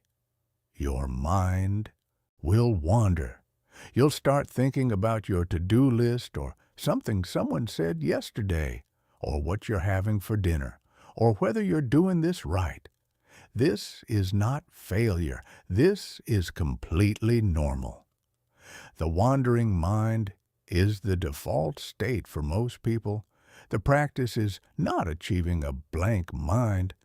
The practice is noticing when your mind has wandered and gently bringing your attention back to your breath. Each time you notice and return, you're strengthening your attention muscle. Start with just 5 minutes. Set a timer so you're not wondering how long it's been. For 5 minutes, keep returning your attention to your breath every time you notice it has wandered. That's the entire practice. Don't judge yourself for how many times your mind wanders. That's not the point. The strengthening happens in the returning, not in the staying. Each return is a mental repetition, building your capacity for sustained focus. As you practice regularly, you'll notice changes.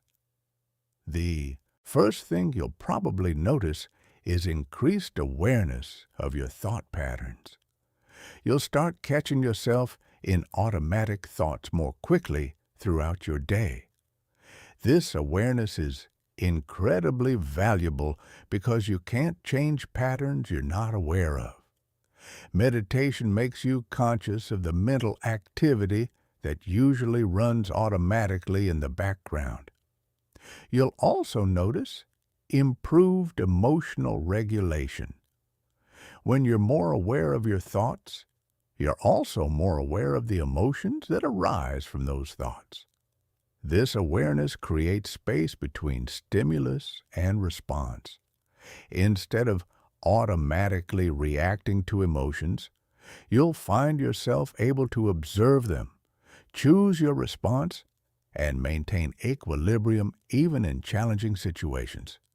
This emotional stability is worth far more than any external achievement because it allows you to show up as your best self regardless of circumstances. Another benefit you'll experience is reduced mental chatter. That constant inner commentary that narrates everything, judges everything, worries about everything, that voice will still be there, but it will have less power over you. You'll recognize it as mental activity rather than truth. You'll be able to observe thoughts without being controlled by them. This creates tremendous mental freedom because you're no longer at the mercy of whatever random thoughts arise. Let me address a common misconception. Some people think meditation is about escaping reality, checking out, becoming passive. That's exactly backwards. Meditation makes you more present, more engaged, more responsive to reality, as it actually is rather than as your mental filters interpret it. When you're lost in thought, you're not actually experiencing the present moment. You're experiencing your thoughts about the past or future. Meditation brings you back to what's actually happening now, which is the only place where you have any power to act. Now, let's talk about mindfulness, which is essentially meditation in motion. Mindfulness is bringing that same quality of present moment attention to your daily activities.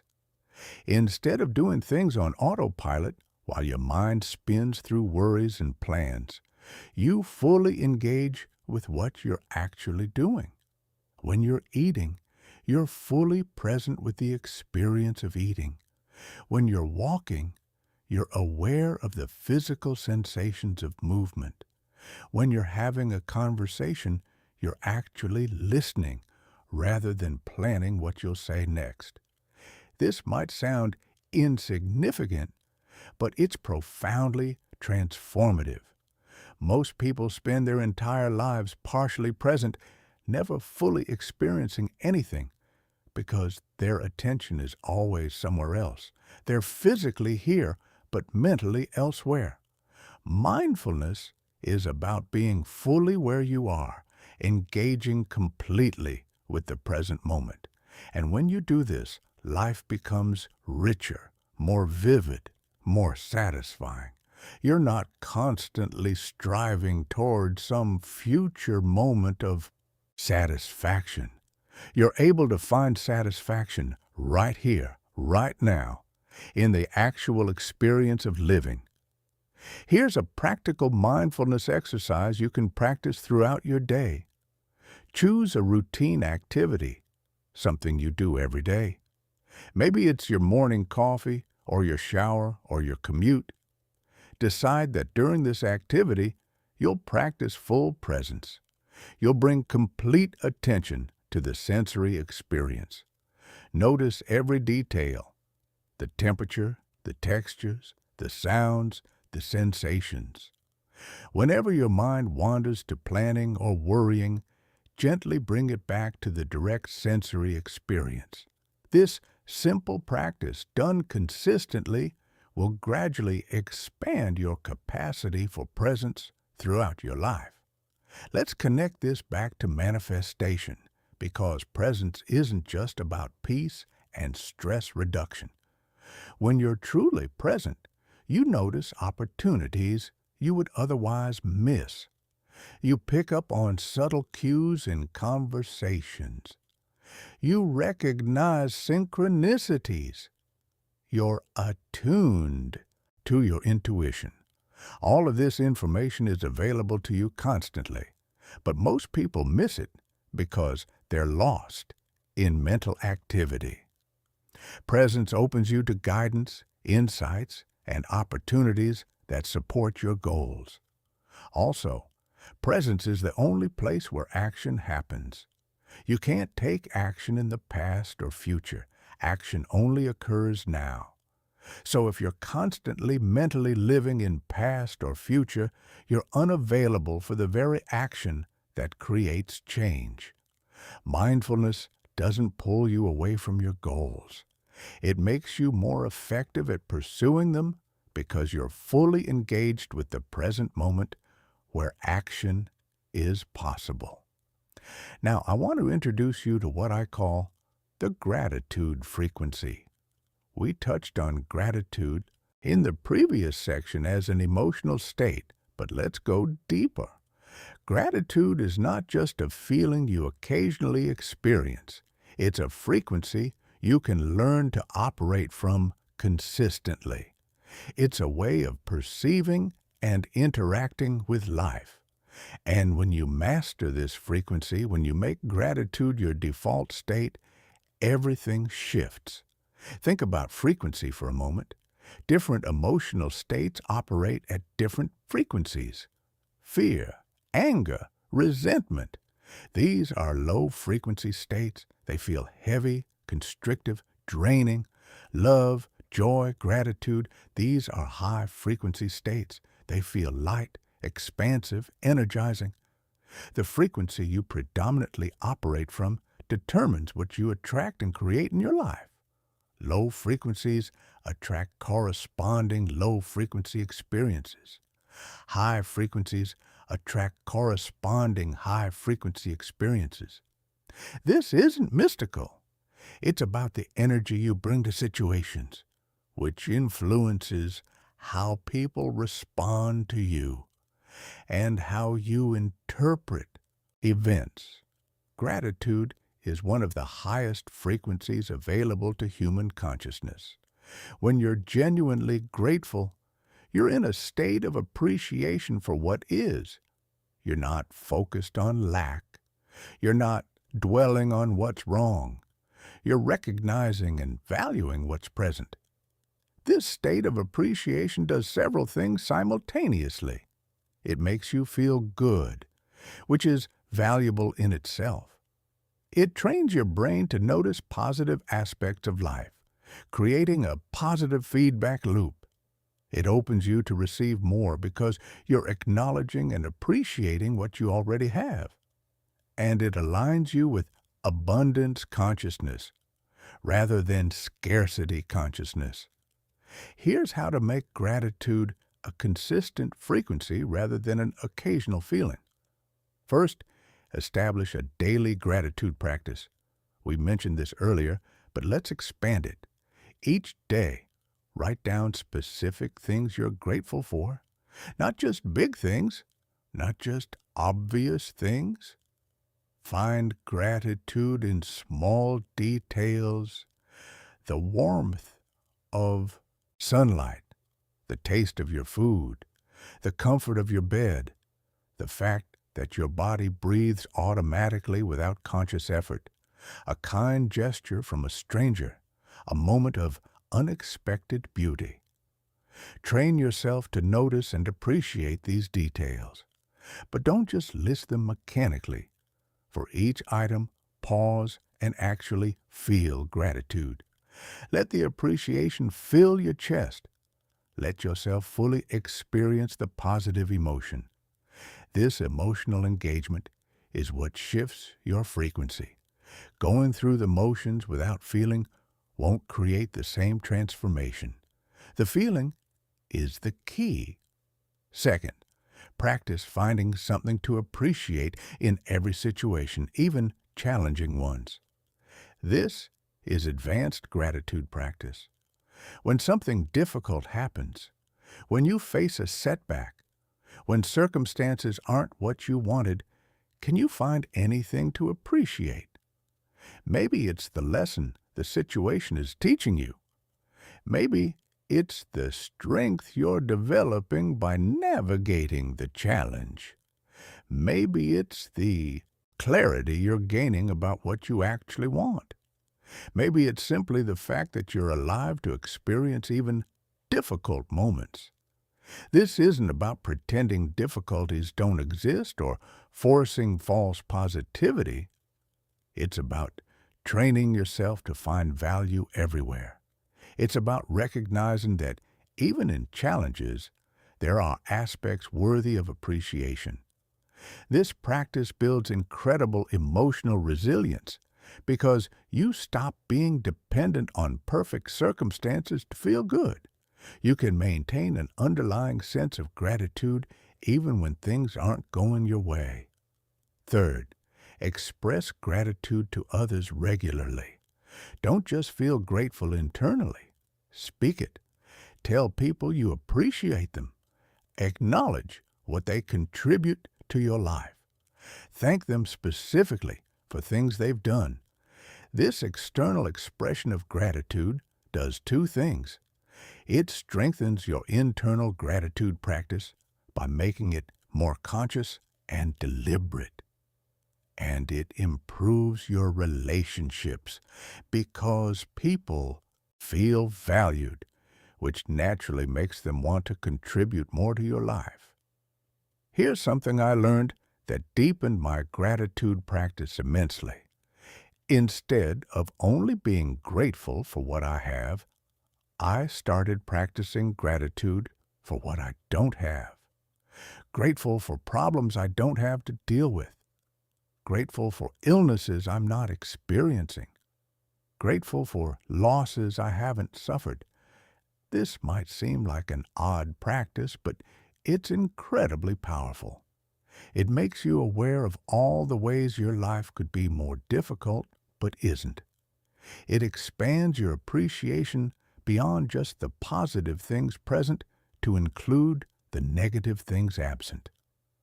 Let's talk about how gratitude and meditation work together synergistically. During meditation, after you've settled your mind by focusing on your breath, you can shift into gratitude practice. Bring to mind things you're grateful for, one at a time. Really visualize them. Really feel the appreciation. Let gratitude fill your entire being.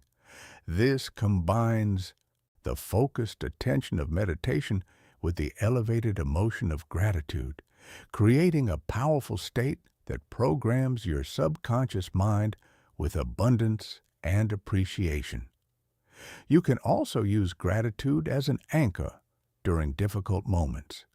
When you notice yourself spiraling into worry, frustration, or negativity, pause and find one thing to appreciate right now, just one thing. It could be as simple as, I'm grateful I can take a deep breath. This small act interrupts the negative spiral and shifts your frequency even slightly. That shift creates space for a different response to emerge. Here's a practice that integrates everything we've discussed. Morning and evening routines centered on meditation, mindfulness, and gratitude. In the morning, before you check your phone or engage with the external world, sit for meditation. Even 5 minutes, ground yourself in presence. Then do your gratitude practice. Set your intention for the day. Visualize yourself moving through the day with positive energy, handling challenges gracefully, showing up as your best self.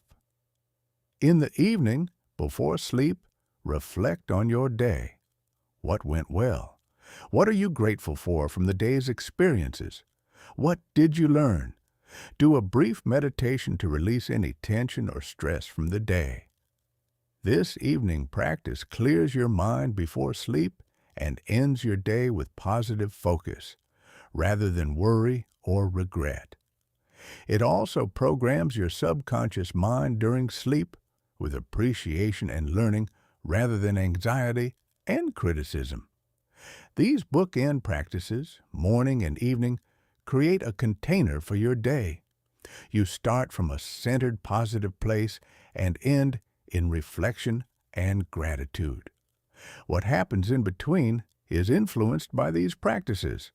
You're more likely to maintain presence, respond rather than react, notice opportunities, and maintain positive emotional states when you frame your day with intentional practices. Let me address time concerns because I know many of you are thinking, I don't have time for all these practices. Here's the truth. You don't have time not to do them. The time you invest in meditation, mindfulness, and gratitude is returned to you multiplied through increased focus, better decisions, improved emotional regulation, and enhanced well-being. You're not adding burdens to an already full life. You're building capacity to handle life more effectively. Also, these practices don't require hours. 10 minutes of morning practice, 10 minutes of evening practice, and conscious presence during routine activities throughout the day. That's the foundation. You're not meditating for hours or performing elaborate rituals. You're creating simple, sustainable practices that accumulate power through consistency over time. Consistency is everything. Practicing once in a while when you feel motivated produces minimal results. Practicing daily, even for short periods, even when you don't feel like it, especially when you don't feel like it, that's where transformation happens. You're building new neural pathways, new default patterns, new ways of being. That requires repetition. It requires commitment. But the investment pays dividends for the rest of your life. Let me share something personal. There was a period when I intellectually understood all of these concepts, but wasn't consistently practicing them. I knew meditation was valuable, but I wasn't meditating regularly. I knew gratitude was powerful, but I wasn't making it a daily practice. And my life reflected that inconsistency. I had knowledge without application, understanding without integration. It wasn't until I committed to daily practice, non-negotiable, regardless of how I felt or how busy I was, that real transformation occurred. The shift wasn't dramatic or sudden. It was gradual. I noticed I was slightly calmer in stressful situations, slightly more present in conversations, slightly more aware of my thought patterns, slightly more appreciative of small moments. These slight shifts accumulated over weeks and months into significant transformation. My baseline state changed. The person I was becoming through daily practice was fundamentally different from the person I had been operating on default programming. This can be your experience too. Not through peak experiences or dramatic breakthroughs, though those might happen, but through consistent daily practice that gradually rewires your brain, shifts your frequency, and transforms your default state. This is how real, lasting change happens. Not through motivation that comes and goes, but through commitment that persists regardless of motivation. As we close this section, I want you to commit to starting one practice today. Not all of them, just one. Maybe it's 5 minutes of morning meditation. Maybe it's a daily gratitude journal. Maybe it's mindful presence during one routine activity. Start there. Build consistency, then add another practice. This incremental approach is sustainable. Trying to do everything at once usually leads to doing nothing consistently. Start small. Build gradually, but start today. Here we are, my friend, at the culmination of our journey together. You've absorbed fundamental principles about belief, dismantled limiting patterns, gained clarity on your vision, mastered emotional states, and established daily practices. Now comes the most important part, actually living this transformation. Because everything we've discussed means nothing if it stays theoretical. The real question is, how do you take all of this understanding and make it your lived reality? How do you move from knowing to being? Let's start with abundance, because this is where everything we've discussed comes together practically. Abundance isn't just about money, though financial prosperity is certainly part of it. Abundance is a state of consciousness. It's recognizing that you live in a universe of infinite possibilities, endless opportunities, unlimited potential. Scarcity consciousness sees limits everywhere, believes resources are finite, operates from fear of not having enough. Abundance consciousness sees possibilities everywhere, believes resources are available, operates from confidence in your ability to create what you need. Your current financial reality reflects your money consciousness. If you struggle financially, there are beliefs about money operating beneath the surface. Maybe you believe money is hard to earn. Maybe you believe wealthy people are greedy.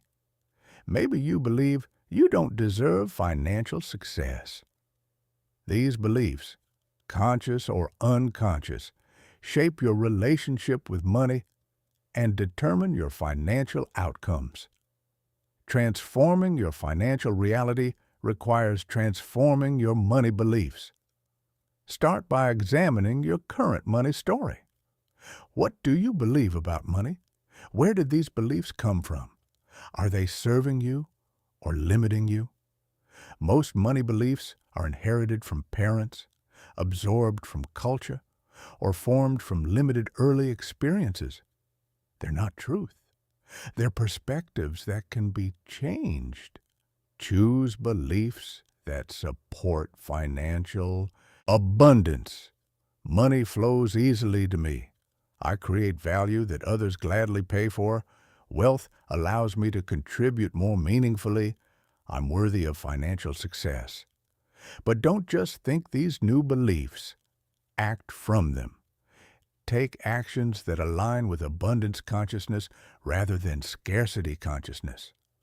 Someone with abundance consciousness invests in their growth, even when money feels tight, because they trust it will return multiplied. Someone with scarcity consciousness hoards every dollar out of fear. Someone with abundance consciousness gives generously because they believe in continuous flow. Someone with scarcity consciousness withholds out of fear of lack. Your actions reveal your true beliefs more accurately than your words. You can affirm abundance all day, but if your actions reflect scarcity and fear, those are your actual operating beliefs. Align your actions with the beliefs you want to embody. This creates integrity between inner and outer, which is essential for manifestation. Now, let's talk about the other dimensions of abundant living: relationships, health, purpose, joy. True abundance means richness in all areas, not just financially successful, but emotionally bankrupt. Not just healthy, but lonely. Not just accomplished, but unfulfilled. You're creating a life of integrated wholeness where every dimension reflects your highest values and deepest desires. In relationships, abundance means surrounding yourself with people who genuinely support your growth, who celebrate your success, who challenge you to expand. It means being that person for others as well. Quality relationships are built on authentic connection, mutual respect, and genuine care. Evaluate your current relationships honestly. Are they nourishing or draining? Supportive or undermining? You don't need to harshly cut people off, but you can consciously choose where to invest your limited time and energy. For health, abundance means treating your body as the sacred vessel it is. You get one body for this entire life. How you treat it matters. Nourish it with quality food. Move it regularly with activities you enjoy. Rest it adequately. Listen to its signals. Your body is constantly communicating. Most people ignore these signals until they become screaming symptoms. Cultivate body awareness and respond to needs before they become problems. Purpose and contribution are essential for lasting fulfillment. You're not here just to accumulate wealth or achieve personal goals. You're here to contribute something meaningful, to use your unique gifts in service of something beyond yourself. This doesn't mean you need some grand world-changing mission. It means finding work and activities that feel meaningful to you, that align with your values, that allow you to contribute in ways that matter. Joy often gets postponed. People tell themselves they'll enjoy life after they achieve success, after they have enough money, after circumstances are perfect. But joy is Available now. It's a choice you make in each moment. Find small pleasures.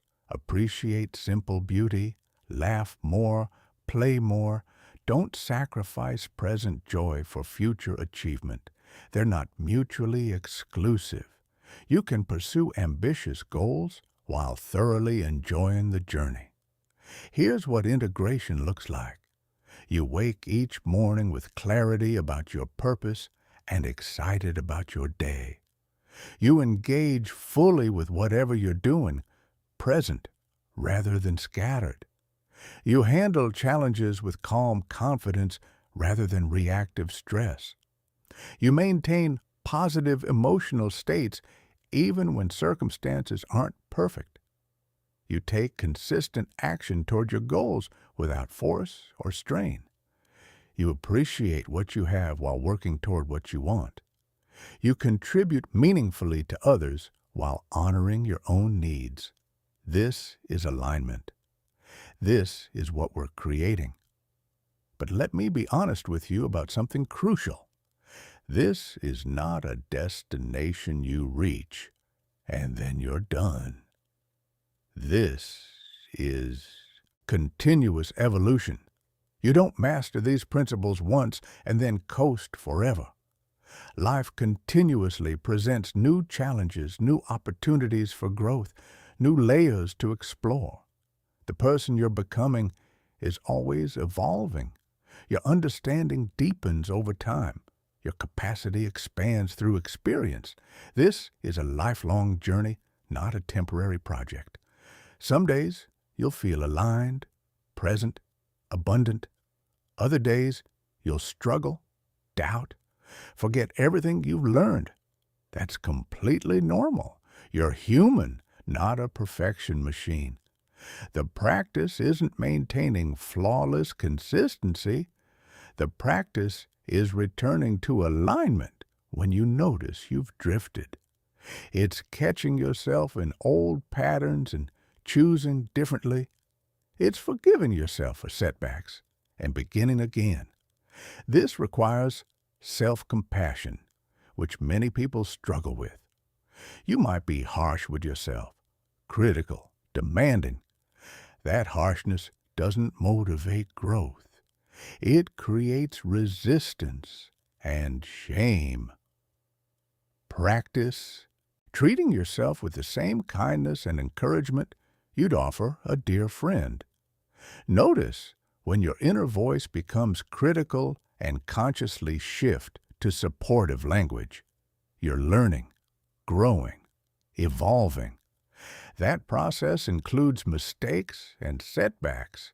They're not failures, they're feedback.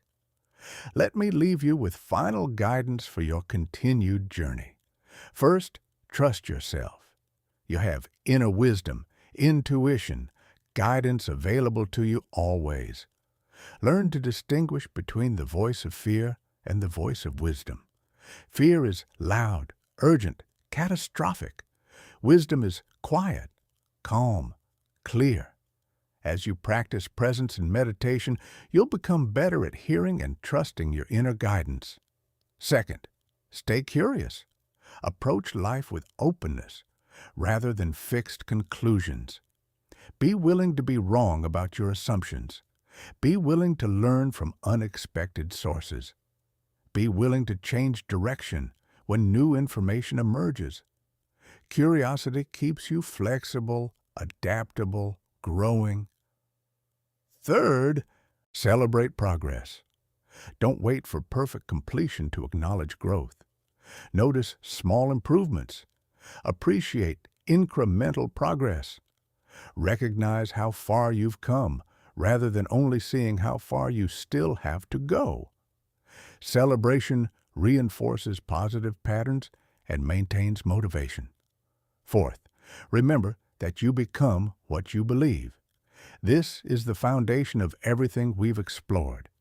Your beliefs shape your reality through your focus, emotions, decisions, and actions. Choose beliefs that empower you. Question beliefs that limit you. Continuously evolve your belief systems as you grow and learn. You have everything you need to create profound transformation in your life.